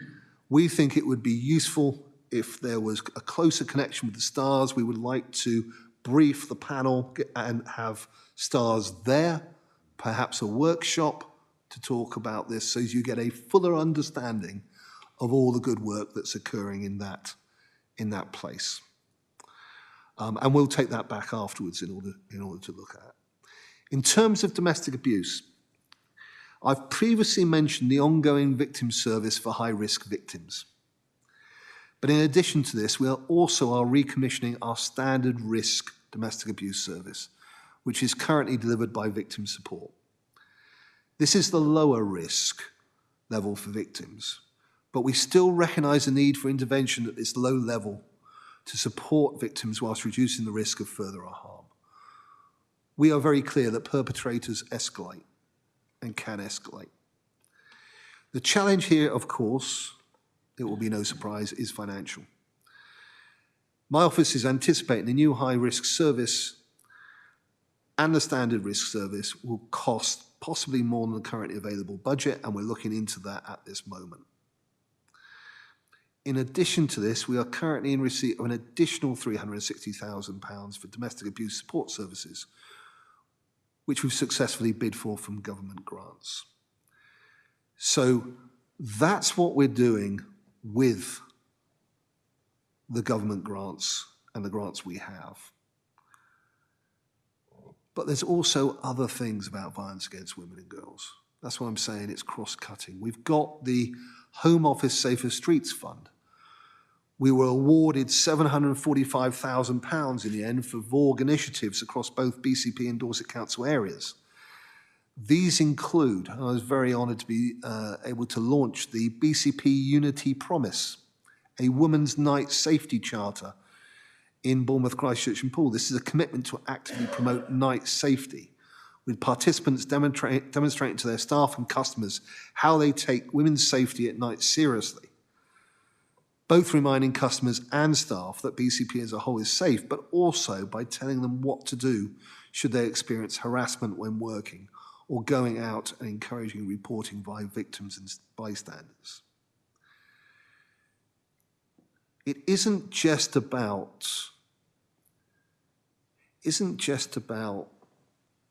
what happens to the victim at the time, which we've covered. It isn't about the enforcement, which we've covered. It's also, how do we get more prevention out there? How do we get our young people, for example, understanding consent and the issues of alcohol, and that no means no? So alcohol and consent training with STARS. We've got consent engagement officers who provide guidance and education to 15 to 20-year-olds in the school and university settings, and other relevant community settings regarding alcohol and consent, bystander training, and respectful relationships. These posts ultimately will help reduce the impact of trauma and help women and girls, in particular that make better choices. But fundamentally, it's also about, and I'm afraid you're going to get a little bit of a rant from me here, we have to go earlier. We have to have programs in place to address the issue of mobile phones being given to kids as young as 7, which allow them to look at pornography, which gives them a warped view of the world and their expectations. Until we start dealing with that at a national level, then we're still going to be playing catch up, in my view. I've talked about STARS a lot, the Sexual Trauma and Recovery Service. We also employ a single point of contact, based in Bournemouth and Poole College, for example, which would provide advice to the wider staff, team and girl students alike. They would help to advise on referrals, for example, to the SARC, help the college with risk assessments for students linked to harmful sexual behaviour, and how to develop healthy and trusted relationships. So far, 600 students have been engaged through this initiative. We've also expanded the Pineapple Project. So that was within Weymouth, and it's now Portland, Swanage and Dorchester. So far, 58 guardians have signed up who will be able to help make sure that young women and girls have as much support as they can so they feel safe going out in the areas where they live. Visits to both secondary schools and colleges have been the initial focus, with engagement being a key element for the young people to talk about their experiences. This continues to provide valuable opportunities to educate young people, but also give insight and also to highlight behaviours that aren't acceptable and are potentially harmful to others. I've talked a little bit about CCTV. There's been improved CCTV coverage in routes, particularly in the urban areas, around the nighttime economy. There is a licensing scheme called El Save for nighttime economy venues, which has been expanded, and there is a module within that where they look at what they're doing in order to keep women and girls safe. This is a massive topic with a large number of different areas which we could dissect. I could talk literally for another hour on it, but I hope this gives a reasonable insight into the amount of work which is going on. One area I haven't mentioned is Operation Soteria, which I've mentioned in the past. This was put in place by policing in order to look at things from the perpetrator perspective rather than the victim's perspective. And there's been a radical change in the way that rape and sexual assault is being looked at. I'm very proud that Dorset was one of the second phase forces involved in that, and we get regular updates from them on how we're doing. So there's a lot of work going on. We're going to keep doing it. We could talk about individual things, but I think I've probably given you an overview. A very detailed overview. Thank you, Commissioner. Councillor Canavan. Excellent. And I think we can very much take the point that there's a huge amount of depth to this area. And I do welcome the suggestion of potentially workshopping this and meeting the dedicated officers and possibly those involved in STARS as well. That's something that we can put together at our informal meeting to put forward our forward work plan. So thank you for that update. Dr. Minton, you also had a question on this subject. Do you feel that's been answered? I think it probably has, Chair. I check with the Commissioner if there was anything else he wanted to particularly focus on the Domestic Abuse Victim Service, or whether you feel you've covered it. Well, I think it's kind of important because there is a change occurring, which I'm not certain all members will have been aware of. So if I can give you some context to start with, this relates to the Domestic Abuse Victim Service in Dorset, which is known as the MAPLE team. So this was a multidisciplinary police-employed unit delivering a service to high-risk victims of domestic abuse. It has two hats. One hat is to undertake police tasking, safeguarding, and target hardening to ensure the victim's immediate needs were met. And the second one is to provide a victim service. So that is equivalent to the independent domestic violence advisor to high-risk victims of DA, providing practical and emotional support, etc. Now, the reason I wanted to raise it is because over several years, my office and I have raised concerns regarding the level of service being provided to victims. So it's, there's two bits to this. One bit helps the police in their prosecutions. The other bit is there for victims. Several internal and external reviews have been undertaken to establish whether our approach is suitable and in line with best practice. So these reviews found positives with the team, but they also identified areas of weakness and recommendations for improvement. We brought in independent DA specialists called Safe Lives, and they made a number of findings and recommendations. The blurring of lines between police tasking and the victim support elements of the role. There's a lack of the independence of the service due to the direct line with policing. And Dorset is the national outlier as the only force to have a police-led high-risk victim service. When I've spoken to victims and advocates, they've seen this as a issue. So due to this, a recommendation was made that the victim support element should be outsourced to bring independence from policing and be in line with recognised best practice, which my office completely endorses. It makes complete sense to me. I don't understand why it wasn't in that way. So we've got a commissioning process in order to successfully commission the victim service separately. I'm pleased to report that we're going to market in the coming weeks in order to get that done. This will commence in the summer of next year. Until that time, the current Maple team will continue to deliver a service to victims. And I'd like to thank the individual members of the Maple team for their ongoing dedication and commitment. And be clear that this change is simply to ensure that we are delivering the best possible service to victims in line with best practice. That's what we owe them. That's what we need to do. So I did, yes, want to make some points about that. So thank you. Thank you, Commissioner. Moving on to the next question under priority 3, also from Dr. Misson.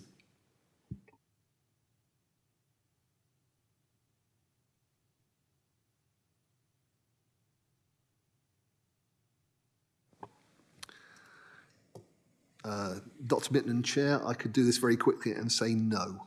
The impact to date has been minimal. Would you like me to explain a bit more? We did have a local case impact, so I would be interested in a brief summary of the... Okay. Okay, so four members. Tuesday the 10th of September saw the implementation of the SDS 40. What this is an 18-month temporary extension of the early release scheme for some prisoners on standard determinate sentences. So that will see them effectively, a prisoner will be released into the community having served, instead of 50% of their time, 40% of their time. This very much was a stopgap measure designed to erase the pressure on the overburdened prison estate, given that the prison population hit another all-time high in the week immediately preceding the scheme's launch. The initiative's worked, it had the desired effect. Last Friday, there were 86,618 people in prison, a reduction of almost 2,000 since that record high. I should make 3 points on this one. Firstly, it's important to note that hundreds of prisoners are released into communities every day. It's standard operating procedure. So the processes, systems and safeguards in place to ensure the safe release and ongoing support of prisoners in our local communities, that's business as usual. It's very well established. Secondly, the prisoners themselves. Sex offenders and those serving sentences of 4 years or longer for serious violence offences were not included in the scheme. The scheme also excludes those convicted of domestic abuse and related schemes such as related crimes such as stalking and controlling or coercive behaviours. Thirdly, the local and regional governance around this process. In practical terms, prisons identify the eligible prisoners in their establishment, recalculate their sentences, share that information with probation colleagues in the community, and commence pre-release processes. Probation staff plan for the releases, especially and specifically considering public protection. Locally, policing, local authorities and other partners received this information from probation and put into place an intelligence and resettlement plan in readiness for the SDS. Everyone who was released early was allocated an offender manager within the current probation structure. So there is no change of offender management arrangements. The interdependency of issues for released prisoners, such as housing, physical and mental health and substance misuse, has been recognised. That was something I was very keen on, and obviously PCCs have a key role.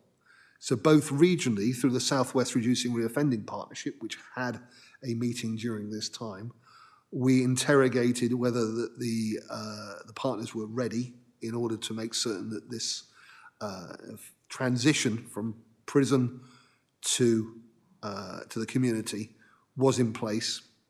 And locally also through the Dorset Criminal Justice Board, which I chair, again, that is something which I raised at the last Dorset Criminal Justice Board and got a report on. I also coincidentally met with the new Regional Prisons Director for the whole of the South West and made the same points about SDS and were we ready in order to get there. All this careful work, Chair, means that the early release scheme has had a minimal impact on Dorset to date. I should probably state that of the 1,700 prisoners released, my understanding is less than 1% came to BCP in Dorset. I'm confident that should the position change, the process I have outlined will act swiftly to mitigate the situation. And of course, this is something I will continue to be regularly briefed on. If there is any issues or problems with it, I would like to know, and I will raise with the partners through those mechanisms that I have. But as I say, in a nutshell, no, we had a relatively small number of people released, and I'm not aware of any fundamental issues. If you had one, Chair, then I'd like to know about that. I may speak to you on the surgery element after the meeting. I'd be delighted. So we will move on to fight rural crime. We'll take a statement from the PCC before going to any questions from the floor. Thank you, Chair. I'm very pleased to say that rural crime continues to be addressed in Dorset, continues to fall. There's been quite a lot of work in this area which occurred during this quarter. One of the elements that I am clear that we still have a bit of a gap in is a crime information sharing platform. Those of you who know me know that I get quite aerated about the issue of contact and reporting. We've now met with the National Rural Crime Unit. There has been a move since this report to explore a pilot of a rural crime information sharing platform. And I think that we have that actually the embryonic part of that is possibly already started. We'll monitor that at the next quarter of the the Dorset Partnership Against Rural Crime. We're also continuing to build our rural resources. You will remember that I came to this panel and said we wanted to have rural mounted volunteers. Well, we've now got 10 of them, further 2 going through the recruitment process at this time. I'm pretty aware that it's even more than that now. So what these are our mounted neighbourhood watch, which basically go to the places, the hard to reach places in Dorset, which cars are relatively harder to get to. And they will feed back criminality, and the police can also ask them to look at things. So I think they are a very good resource for us. I've seen some reports where they have been feeding back and action has been taken on the basis of their reports. So we'll continue doing that. I'm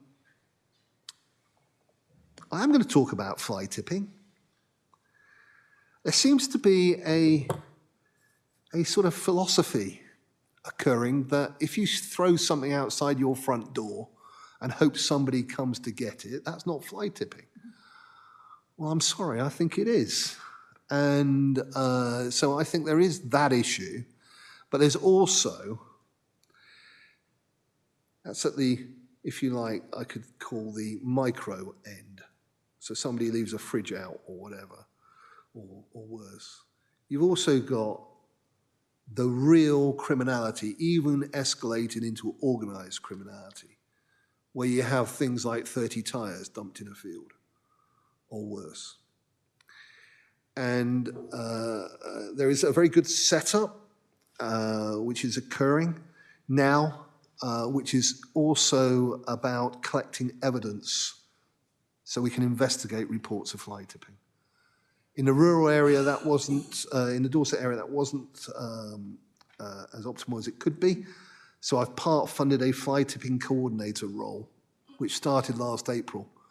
And compared to the same time period last year, they've doubled their number of prosecutions in order to try and address this thing. So I wanted to bring that to your attention.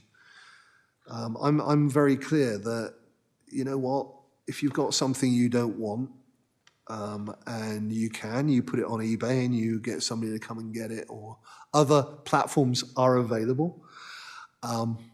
If not, then you dispose of it.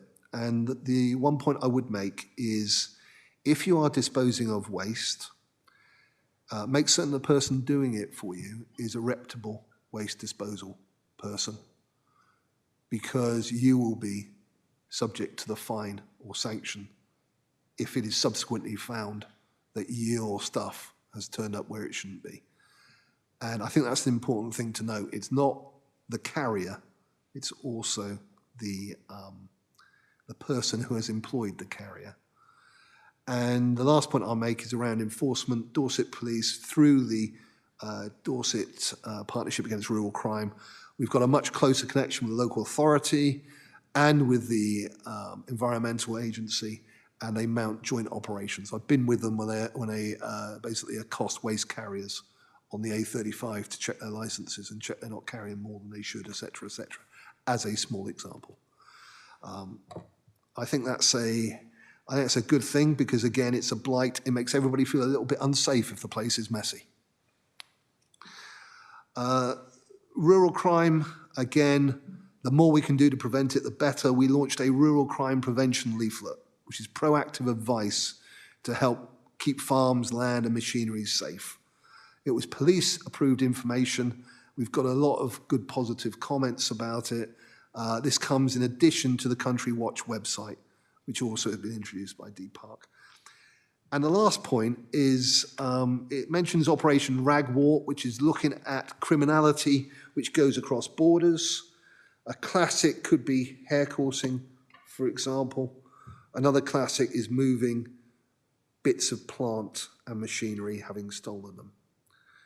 And I'm not saying it's in the public domain yet, but I understand that we have had a big win, and we found a piece of machinery nicked in Dorset abroad, and it's coming back to the owner, which is a brilliant piece of work by Dorset Police.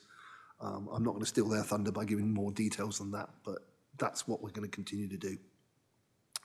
And Operation Ragwort is where I work with the other PCCs, the other forces, in order to bring that linkage across borders together.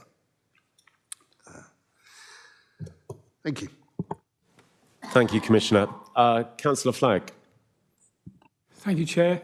I was interested in the theme of fly tipping, that the office part-funded the fly tipping coordinator for Dorset Council, and I just wondered if those services extend to BCP or not. You've already got what's being provided in Dorset. You have an external, excuse me, you've got an external contractor who is doing, and has done very publicly in the last couple of days in the press, what this guy is doing on this side of the county.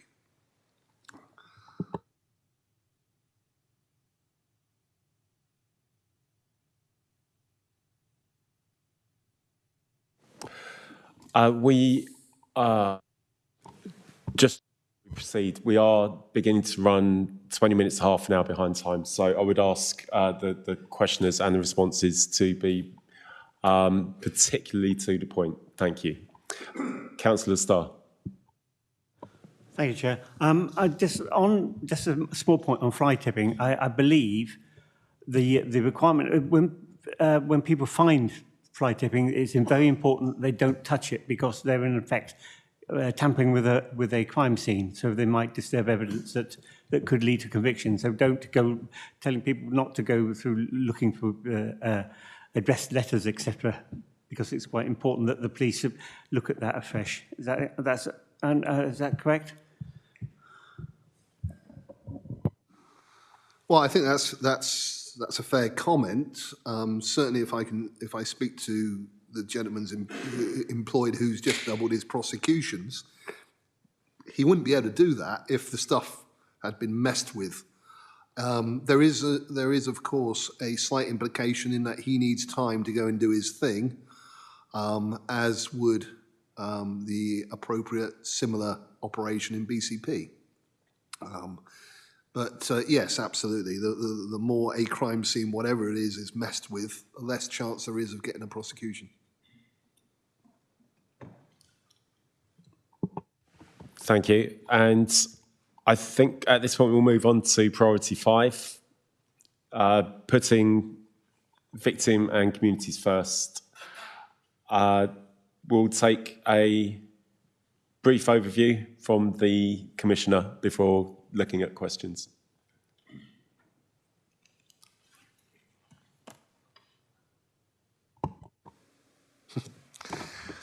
Thank you. Yes, so priority 5 is about putting victims and communities first. I'm only going to talk about a few things here in the interests of time. I would ask you to note the number of victims supported by the OPCC Commission services has indeed increased, which is good. I'm very clear that the more victims we can support, the better. We've reviewed, we've got a review occurring of the victim service to ensure the service is meeting victim needs and it complies with national best practice. So that happened during Q1, as noted there. I think I should probably make a note. I'm not going to talk about Operation Shopkeeper again. I'm going to make 2 quick notes here. One is on ASB mediation cases. So this is via the Restorative Justice Service. And we've basically showed that 69% of cases resulted in no further calls to the police. So this, a classic, I guess, and I'm just checking that I haven't got, this would be a neighbourhood dispute, for example, that sort of thing. Yeah, okay. So those sorts of antisocial behaviour where a restorative justice approach could be taken, is taken, and nearly 70% of it basically solves the issue. Which is good news. We also had the immediate justice, the numbers coming through from there. This is where, if you remember, the concept was that we had grant funding in order if somebody did a low-level offence, they would be seen to do reparation around it. And so that started there, and we've got 19 individuals dealt with through reparative activities, and 8 received antisocial behaviour awareness courses. I should emphasise this is adults at this time rather than young people. Vulnerability. So we also started a new initiative with Age UK.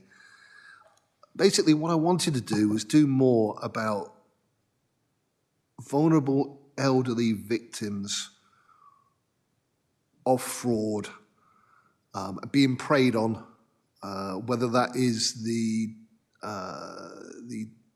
dodgy dodgy trader who turns up to say you need something which patently you don't, those sorts of issues, but also about cybercrime and that sort of fraud. We are more and more connected. It is more and more about computers. And so we've done leaflets in the past which have their place. This is about an older, safer project which aims to reach and support people, particularly in rural areas, so less connected, using measures such as community outreach and awareness campaigns. So it's basically group work. And that's now started. We've got some other things we're looking at in order to see where we can invest in order to protect people from fraud even more. And the last point I'll make is my team have become members of a Dorset Police Working Group to deliver the Police Race Action Plan. So that began in Q1 with a strategic assessment to determine the initial position. So that will be coming back with comment to this panel in the future. And that, I think I want to stop there. Otherwise, I'm worried about your time. I appreciate that. Thank you for the comprehensive overview. We do not have advanced questions on this priority area. Do we have questions from the floor?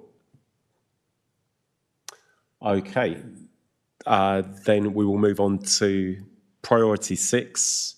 We'll take an overview from the PCC. Then we have 3 detailed questions following. Thank you. This obviously is incredibly important. It's about making every penny count. And there is a huge amount of scrutiny going on within Dorset Police in order to do this. We continue to be closely involved in the force's drive to increase efficiency through the Project Evolve work. And it's something that I'm very keen on, is how can we use technology to provide a better service to the public? During this quarter, we were told of the forthcoming launch of the force's enhanced video response. This is an initiative which works with the Investigation Intelligence Assessment Centre. And what it has allowed the force to do is have quicker contact with those people who have been a victim of crime. It used to be that you would ask for somebody to come and see you if you've been a victim of crime, and then you would be depending on resources, that could be some time. This allows a quicker response. So in effect, it's a video interview. It also has major benefits for those people, those victims, who don't want a police car outside their house. A classic would be the domestic abuse situation, where you'd been a victim, you wanted to talk to a police officer, but you did not want everybody in the neighborhood knowing what had happened. So it has a number of benefits. Now, I'm not going to talk about the results. It's not appropriate because that's the quarter when it was just before it was launched. What I will tell you is I had a spontaneous phone call from somebody who knows me, who was part of the system, to tell me how good it was. Because he felt he'd been supported, but he didn't have to wait in order to basically receive his intervention. So I think it's really worth that, because that highlights the importance of technology and how it's being driven. I'm not going to talk about the PCC elections. Sufficient to say to the people of Dorset, thank you very much for giving me an opportunity to carry on with the good work I'm doing. Obviously, that kind of overshadowed how much we could get done during this quarter. We've also put in a bid to the Innovation Board for Science, Technology, the Analysis and Research Fund, and we're hoping to get something out of that. And we've talked about the hotspot patrols.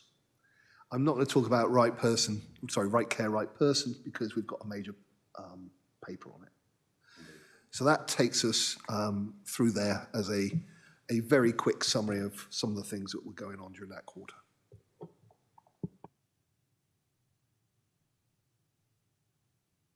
Thank you for the overview. And we have 3 questions on this priority area, which are brought forward from the Q1 finance questions, but they fit into the make every penny count category.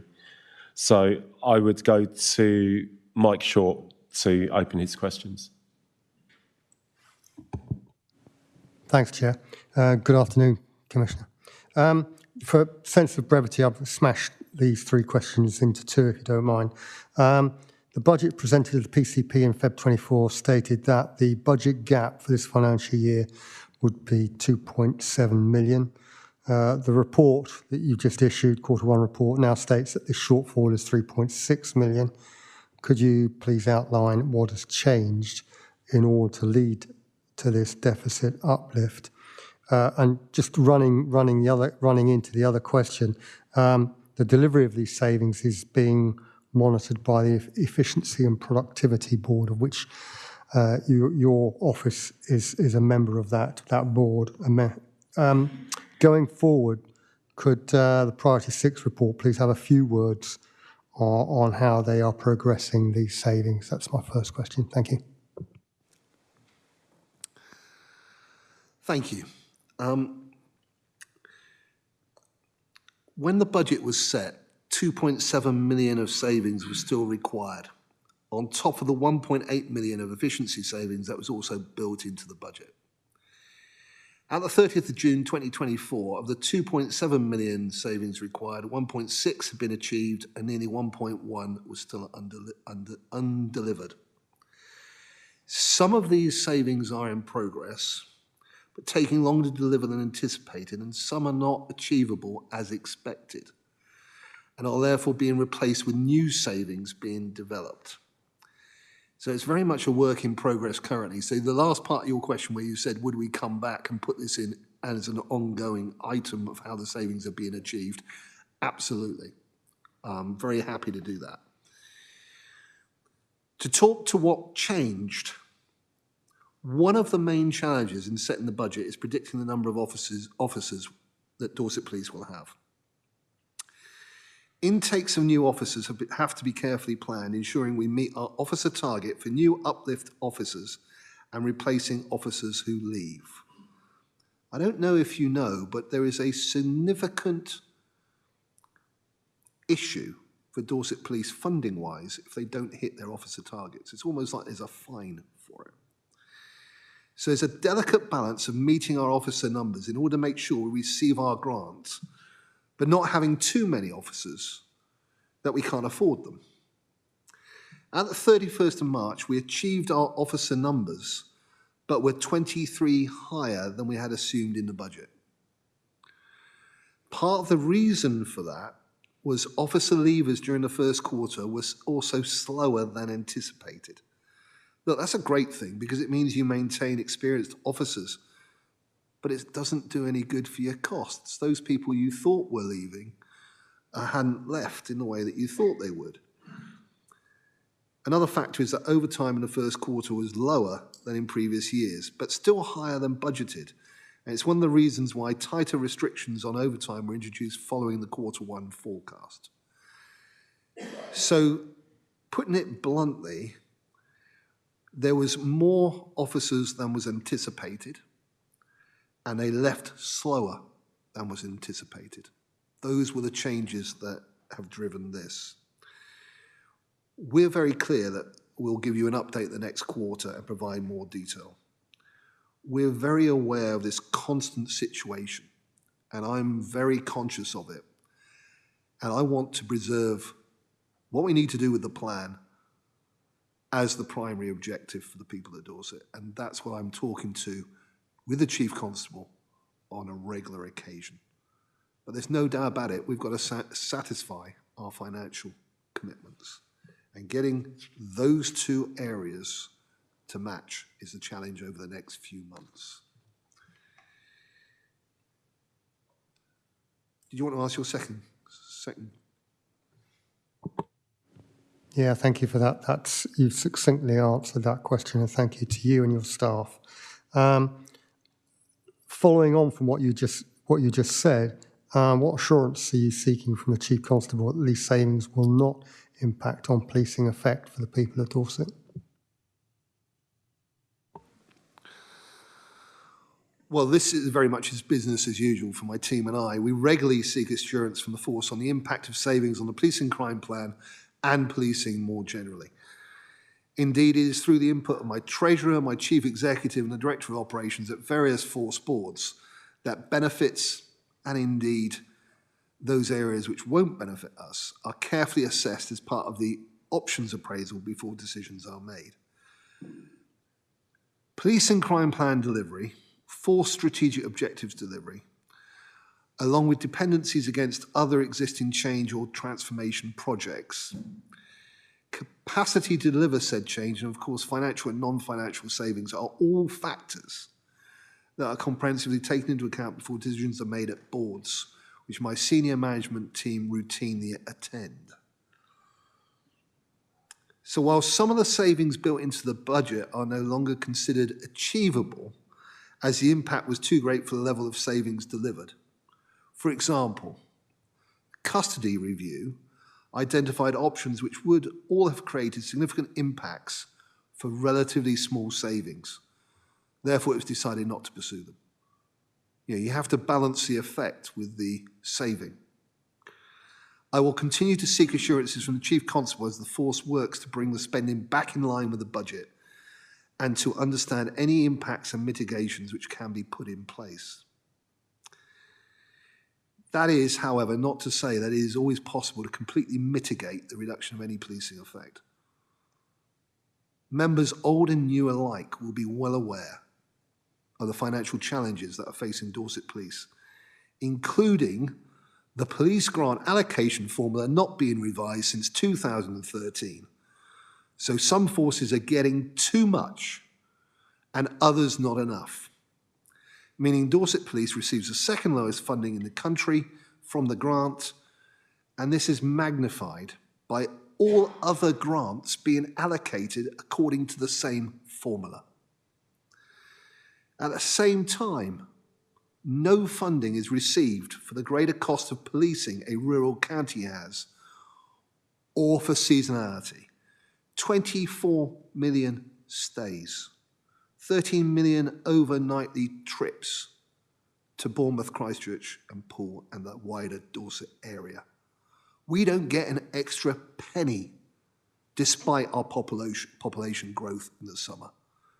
This means that Dorset residents fund over 50% of their police force, whilst elsewhere residents may fund as little as 20%.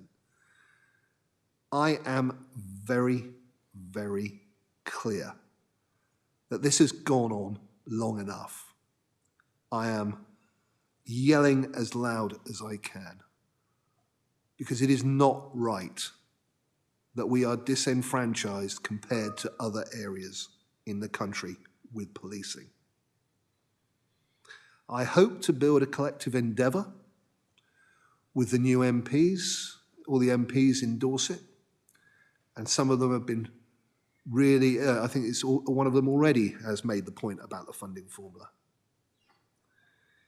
So I see the job as this. Number one, to work with the force to mitigate any effect that there may be on the policing crime plan. To make certain every penny is spent effectively for the people of Dorset. To lobby as hard and to gain as much help in lobbying in order to address this unfairness and to drive for technological change as fast and as hard as we can. Some of the changes have been made, such as the introduction of the Enhanced Video Response and the Investigation and Intelligence Assessment Centre, both of which aim to improve the service offered to victims. They improve the timeliness of deployment and focus resources. So it's not all bad news. But let's be very, very clear.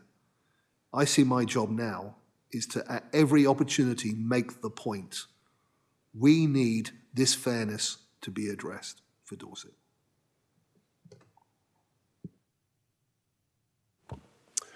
Thank you, Commissioner. I have a couple of questions that I'd like to pose following that statement.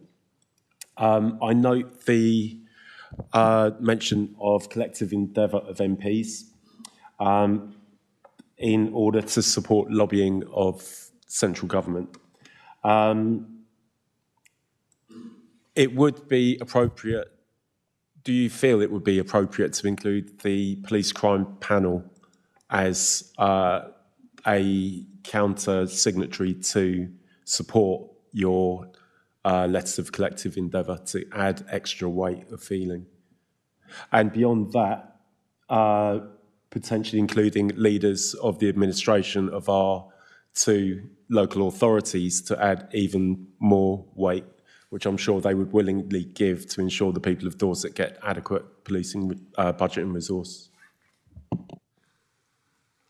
I will take every assistance from any person who feels that, or body who feels that they could help us. Whether it is appropriate to do that in one go or to do it in two tranches, two letters. I could, for example, see if I can get the collective endeavour up and running, I can see there being one from the MPs and myself, and one being from the local associations and yourself going in at the same time, making the same points. it's harder to refuse if there's more volume coming at you. The point about the collective endeavour is obvious. If it's one team making the approach, it could be devalued. If it doesn't matter what the team, you're making the same story, then it should have more traction. Okay, good. We can take that idea forward and develop it for maximum effect. My second question is seeking clarity on some internal programs. You made reference to Project Evolve earlier. What is the primary aim of Project Evolve, and are there sub-schemes underneath that that may affect roles within the service? Let me hand over to my chief executive on this, who is wedded into the Project Evolve process. Very briefly, it is about looking at what the service should configure and what's delivered to the public, but it's also about how can we deliver the cost savings that we need to do. Do you want to give some detail, please, Simon? Yeah, happy to. So it's worthwhile saying, starting off, that Evolve is well named. It's an evolution. It's not a change. So it's a progressive process. So it starts with looking at the areas of improvement, starting with the most important aspects, which are how the service interfaces with members of the public. So it looks at how we can make it easier, not just for officers and for staff to do their job, but how they can better offer a service in communication with members of the public. So it is a program of work. It's got multiple aspects. It's technology focused, it's change focused, but essentially it starts with the purpose of saying that each year the force manages over 300,000 contacts for service, which result in 175,000 incidents and 50,000 crimes. That volume of correspondence from members of the public is obviously large, and we also know that demand fluctuates throughout the year, and it can be really difficult and complex to manage that ever-increasing, ever-changing, ever-fluctuating level of demand across what is, I think, fair to say, a increasingly challenging delivery context in terms of financial constraints. So the force started with a external consultancy coming in, and they look at where the current structures are, where the current focuses are, and what our policies and processes are lined up in order to deliver against that expectation, that demand management. And it poses a number of different questions in terms of, well, what happens if we change that? What happens if we change that? And it's quite a scientific process. The consultancies are an emergency blue light demand service. That is their sole focus. They've gone and delivered that same service to a number of different blue light agencies, a number of different police forces. And through all of that national metrics that they've collected, they're able to build this model that says, well, this is what you currently do, Dorset Police, but we could tweak that, and we could tweak that, and we can make improvements here and there. And we're starting to see some of those improvements come through. The Commissioner's talked through enhanced video response. He's talked through the new changes to the control room. We've talked through response timings and the like, and all of those are improvements that have come out of Project Evolve. So all of those things are happening. There is much more to mention as well, and much more to carry on looking at. But just to give you some examples, essentially the Continuous Improvement Board that the Director of Operations and myself sit on, that is looking at a number of different projects, all of which are focused around Op Evolve. So Right Care, Right Person is one of them. I won't steal the thunder of the Commissioner, who's about to talk through that in a bit more detail. We've also got systems and processes looking at that. So I know that I mentioned a digital evidence management system last time. So that is around the digital backbone of the organisation, how we manage our information. There's also a project looking at our contact system. So at the moment there are 20 plus different systems in operation within the control room that call handlers juggle between. We are looking at opportunities for streamlining those into a more efficient and integrated system, which will significantly improve the way that those systems manage data. There's also a number of different other areas which I think we can give you more information on. But broadly speaking, Evolve starts off with those quite large numbers of contacts which I mentioned. We're looking at options around how those can be better delivered. Work is starting to come through. There's other bits and pieces which are still left to do. But broadly speaking, the idea is about how we, as a force, better manage the demand that's impacting on us, and how can the Chief Constable and the Commissioner actually improve service delivery to members of the public. Quite a large programme of work, though. Thank you for that overview. It seems like we are only hitting the tip of the iceberg with the Evolve project, and maybe that's worthy of some further scrutiny at a future date. We have gone for 2.5 hours straight. Some members may require a comfort break, although I am very conscious that we are quite significantly overrun, and we still have got a large chunk to cover. After this, we're going through the main paper. I think I would say if we could contain a comfort break to 5 minutes, and then come back and hit the ground running. I would, and I'll speak to the officers just to make sure we haven't got anything running too close behind this session. I would very much prefer not to overrun, especially on my first outing.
Are we all back in the room?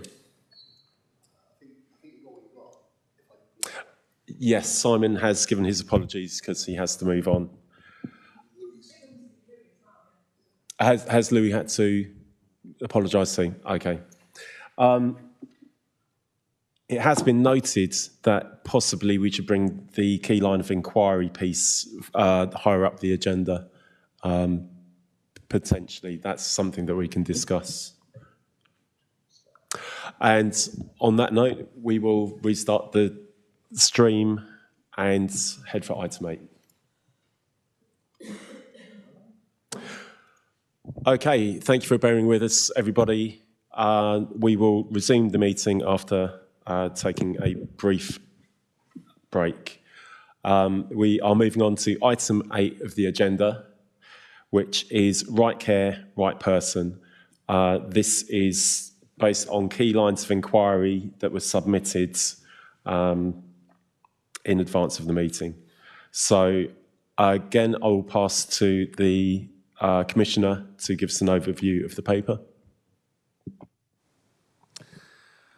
Thank you, Chair. I'm obviously not going to go through the whole of the paper. I'm going to pick out highlights and points I want to make. I'd just like to commend my team on putting this paper together. The issue which Right Care, Right Person seeks to address is one which is fundamental. It's fundamental to two sets of people. It's fundamental to the police, but it's also fundamental to a lot of normal citizens and how they are dealt with. So let me explain what I mean. When I was first in the role, I was being told about scenarios where, for example, the first one which stood out to me was the concept that there's a phone call to the police force because somebody's gone missing, and the context was they'd gone missing in a secure area. They were in a hospital, so they were in an area. They were a patient in a hospital. They weren't in their bed. It transpired they'd gone downstairs because they wanted to have a cigarette, but the police had been called in the meantime to find them. That was an interesting example. The one that then really got me thinking was there was, in the end, 2 police officers where a elderly, vulnerable person had fallen in the street and they'd broken, I think they'd broken their hip. And for 16 hours, it was 2 police officers sitting there with them. Now, there's 2 fundamental things there which go to the heart of why right care, right person is so important. The first is from the person's point of view. She doesn't need 2 police officers possibly scrabbling around for a bit of paracetamol. She needs proper care from the right agency. And then there's those 2 police officers who aren't doing what the public would expect them to do, which is solving crimes, catching crooks, preventing crimes. So those 2 examples to me highlighted that there was an issue. I asked Dorset Police to look at this issue, and they basically we submitted a letter to the then Prime Minister about the issue of mental health and other calls on police time, which wasn't crime. I've said it before in this audience, for this audience, 75% of incidents aren't crime that Dorset Police deal with. The issue was not unique to Dorset Police. Police forces up and down the country were talking about the same issue. And what we know, for example, is that when you're looking at mental health incidents, even in 2019, it was determined that 5.1% of all police recorded incidents were mental health related, translating to the police attending an average of 54 mental health related incidents every hour. It's known in Dorset that in 2023-24, there were 8,254 incidents relating to people with mental health issues. We also know that the concern for safety is the highest recorded incident type, as well as the most attended incident type. So between November 2022 and October 2023, 31,013 concern for safety incidents occurred. Top deployment locations being Royal Bournemouth General Hospital, Poole Hospital, Dorset County Hospital and St Anne's. So how do we square this? I could go on. Section 136 detentions, an average of more than 215 officer time spent awaiting handover of mental health detainees. I would say we are very limited on time at this stage. Okay, all right, cut to the chase. Humberside looked at this, looked at it really, really closely. They did a pilot at which they were able to look at, and two things happened. It led to hundreds of fewer police deployments per month, with the time saving. It was recognised as good practice, and it became something which was going to be rolled out nationally. Now that then became right care, right person. And it was worked through, and a national partnership agreement was put into place to make sure that everybody involved would be brought together. You couldn't just do this in isolation. Police could not, although I do recall that some forces tried to, they did not. You cannot say that on X date you're going to stop doing this sort of thing. So there was a huge work to work it through and work it together. And there's 6 principles it adopts. They're in the paper. But it is fundamentally the first 2, which I think are the core of it. Members of the public have the right to receive the right care from the right agency. The police should concentrate on core policing duties. Those 2 things are not in opposition. We can achieve both. It should be stressed, it only applies, to non-violent, low-risk calls. If there is a high risk and violence, then yes, the police will be there. So you've got examples in the paper. It talks about how it works. It shows the clear governance. In Dorset, we did not do a cliff edge approach. We sat down with our partners, the Integrated Care Board. We had a whole partnership approach to this to work it through and make certain it works. My office have been involved in it from the get-go, and there's a 4-phase approach. The first phase relates to those concerned for welfare calls, which went live. This went live on the 22nd of April. What I can tell you, briefly, is that effectiveness from that first phase is deployment used to be between 40 to 45%. So the rate of deployment was 40 and 45% during, that's normal. First 7 days of this, the deployment rate is at the lower end of that at 40.15%. So clearly this is a managed change. This is not a cliff edge. And it works. Where we are now is we are just we've gone live with section 2. Phase 2 is about the walkout of healthcare facilities. So going absent without leave from a mental health establishment. We are expecting that there will be better care for the person because of this. But also for that, as it says in the paper, from the first 2 phases, we believe that Dorset Police may save as much as 2,500 officer hours across a 12-month period. The next steps is to make certain that we get the next 2 phases off the ground working correctly.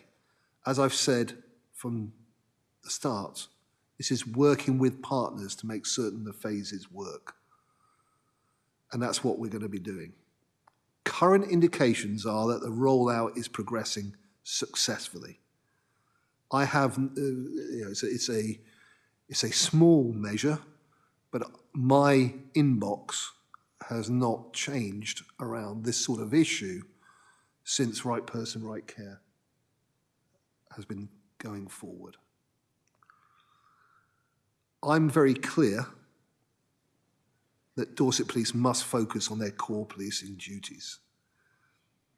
I remember acutely a conversation with a sergeant when I asked him, "What do you want from the Police and Crime Commissioner?" And he said, "Make us crime fighters again." Dorset Police need to focus on their core business, especially in times of financial constraint. But more importantly, in a mental health crisis, we've got examples, and we've seen them on body-worn video, where a person, the last person they want to see is a police officer who can actually exacerbate the trauma which is occurring. It has to be making certain that we give the right care to the right person at the right time.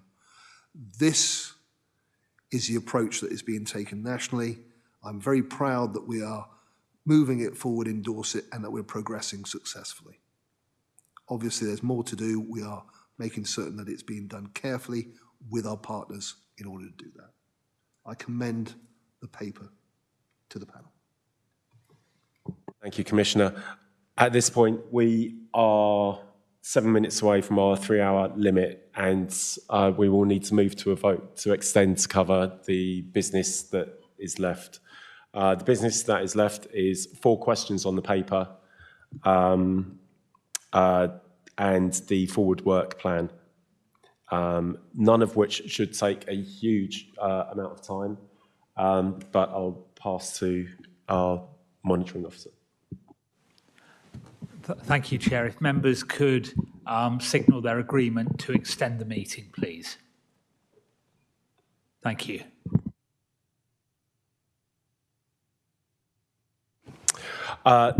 So, continuing, we have 4 questions that sit underneath this paper from our panel members. Some of those may have been answered within the Commissioner's statement, so do let us know if that's the case. The first question is, how has the Police and Crime Commissioner satisfied himself that an appropriate equality impact assessment has been undertaken to ensure that the policy meets the needs of all, including those with protected characteristics?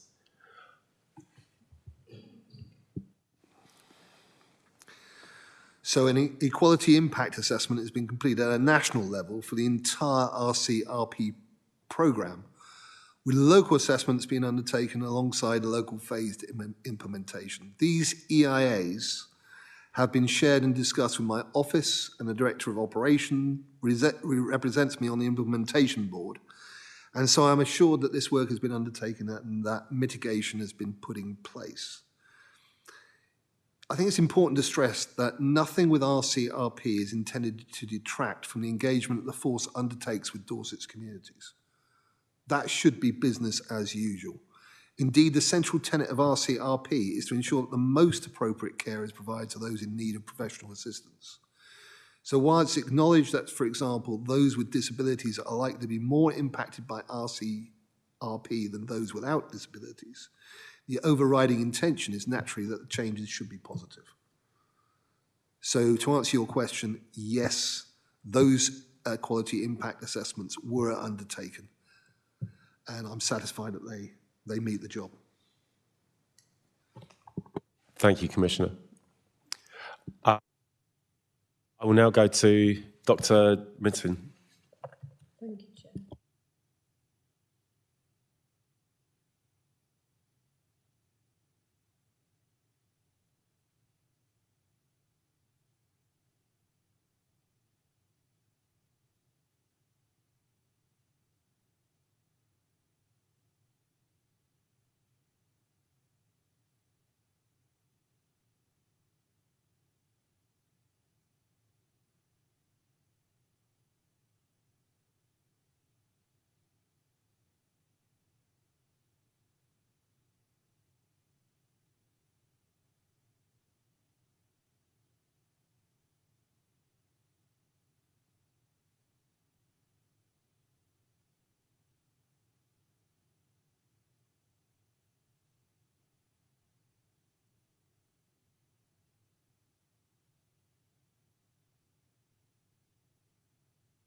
Well, one of the key challenges is for a long period of time, police officers appear to have been working beyond their duty.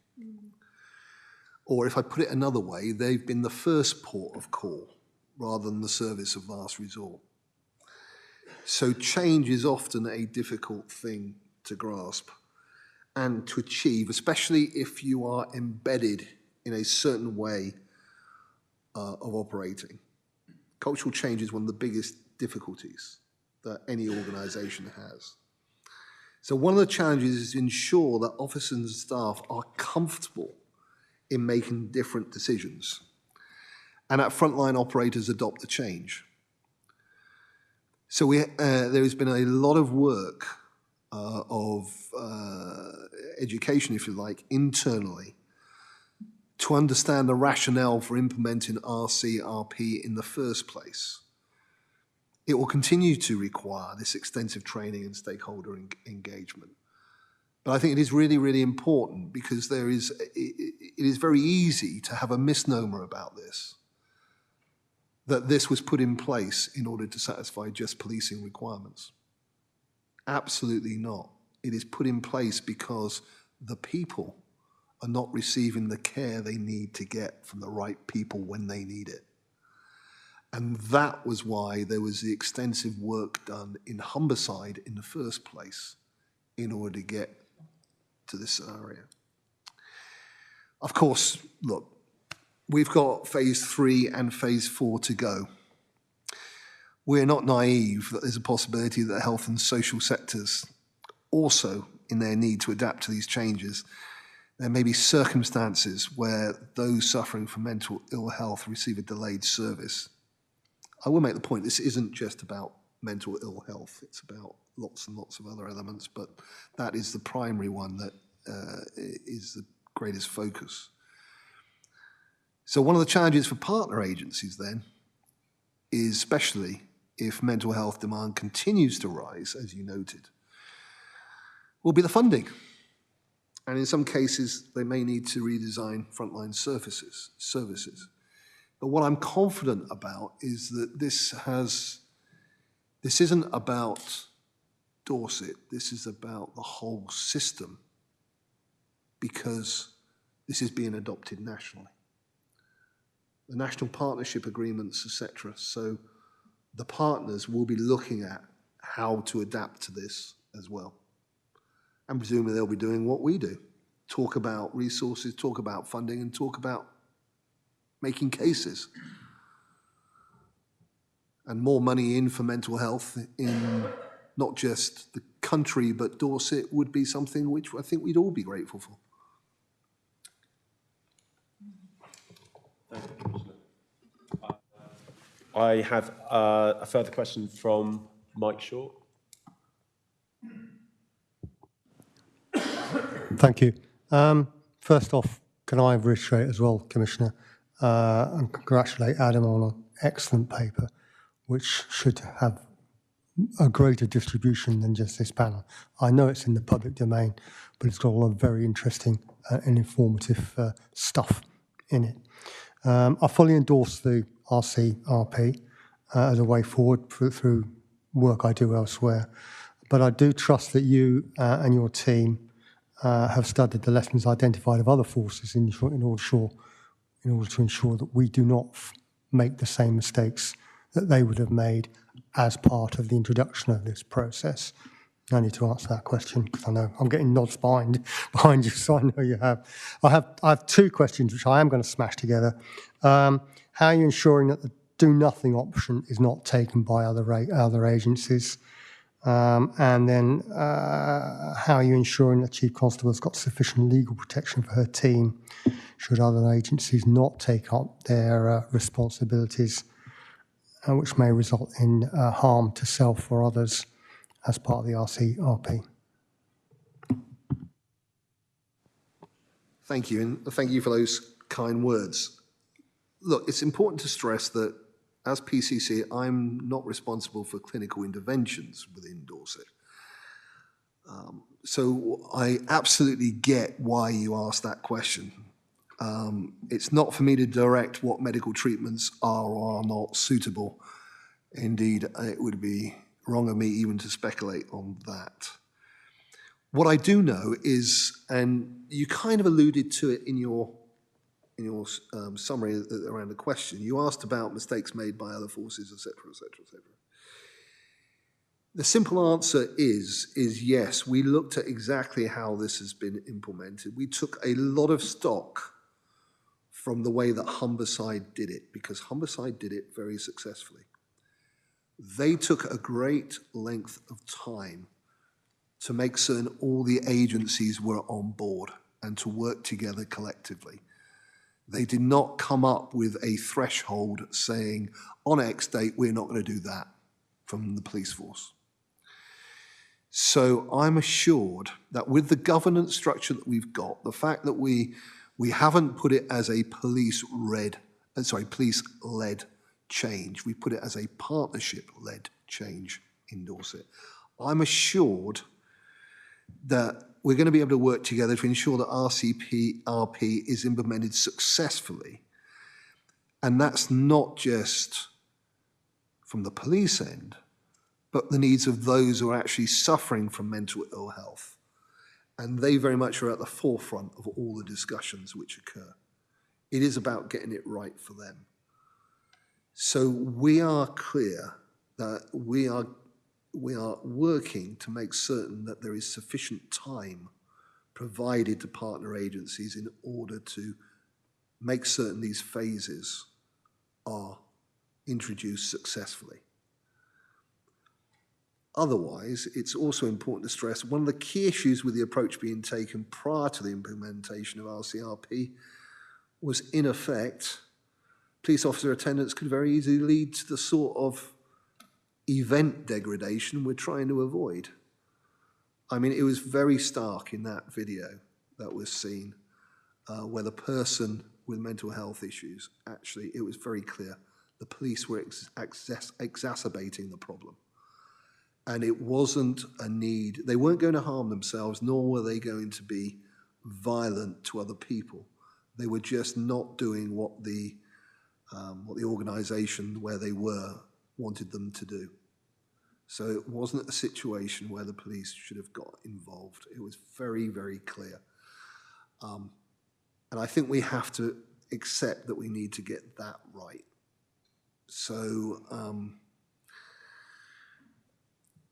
I'm very interested in how this evolves. You've seen the extent of the work. I want to make certain that it evolves in the right way. You asked a question about sufficient legal protection. That was thoroughly examined, you can imagine. That would be one of the biggest barriers for the force actually to go ahead with it.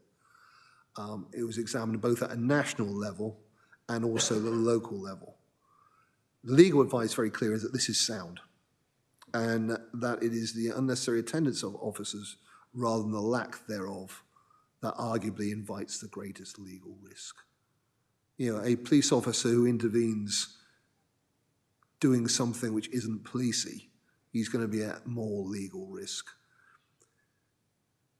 It's been piloted extensively elsewhere, and the local legal advice supports the national experience and the early experiences. Yeah, I'm confident this is absolutely the right approach. We've just got to make certain we get those other two phases in and done properly. Remember, this is not about the violent situation where the police will always, always deploy. So yeah, we'll see where we go. I think it's exciting. It can make a real difference. Thank you, Commissioner. Do we have any further questions on the Right Person, Right Care paper? Okay. I would also like to close this segment by very much commending the paper. Thank you for bringing it forward. Okay, so item 10, complaints update. Is Mark still with us? To my understanding, we do not have any complaints at this point. Mark? That's correct, Chair. Okay, then we will move on to item 11, work plan.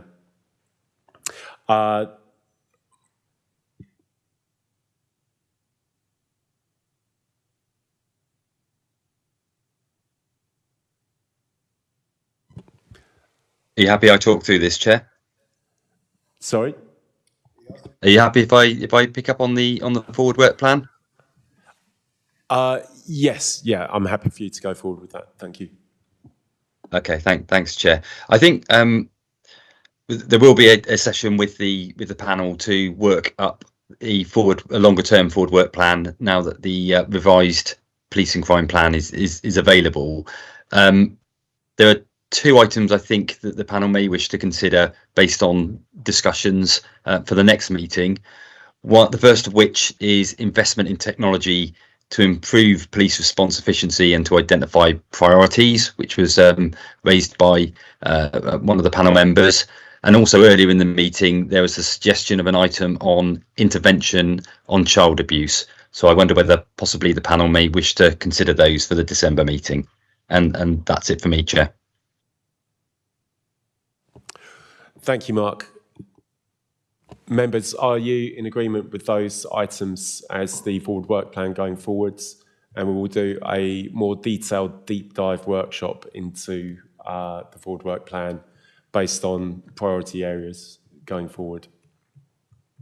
Okay. The Vice Chair has just brought to my attention that under the complaints update, we were going to agree membership of the complaints subcommittee. Is this something that we will still do at this time? Chair, can I come in there? So we did agree a membership at the last meeting, so we do have that. We do have that agreed. So no need to pick that up again. Okay, that's good news. Thank you. In which case, we move on to item 10, urgent items. Do we have any urgent items?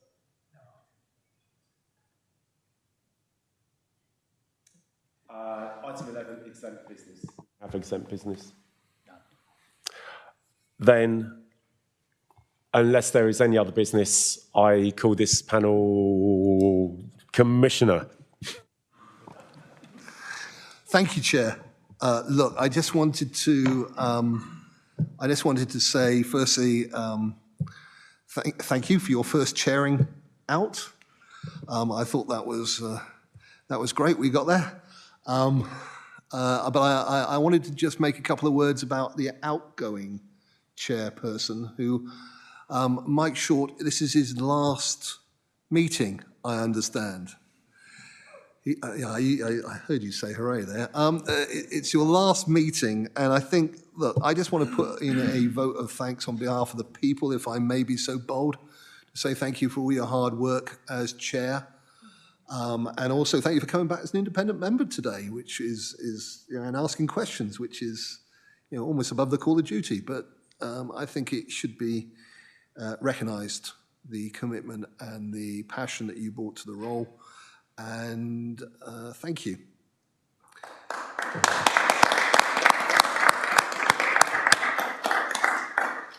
And Chair, I'm certain it will be the same going forward. I have very big boots to fill. That's for sure. But mighty shoulders to stand upon. And I also would like to thank Mike so much for his mentorship and open communication and sharing of experience in the months leading up to this. It's been absolutely invaluable. So thank you, Mike. It's very much appreciated. On that note, I do believe we can call the panel to a close. Just 11 minutes over. I promise I can improve on that. Thanks again, and see you at the next panel.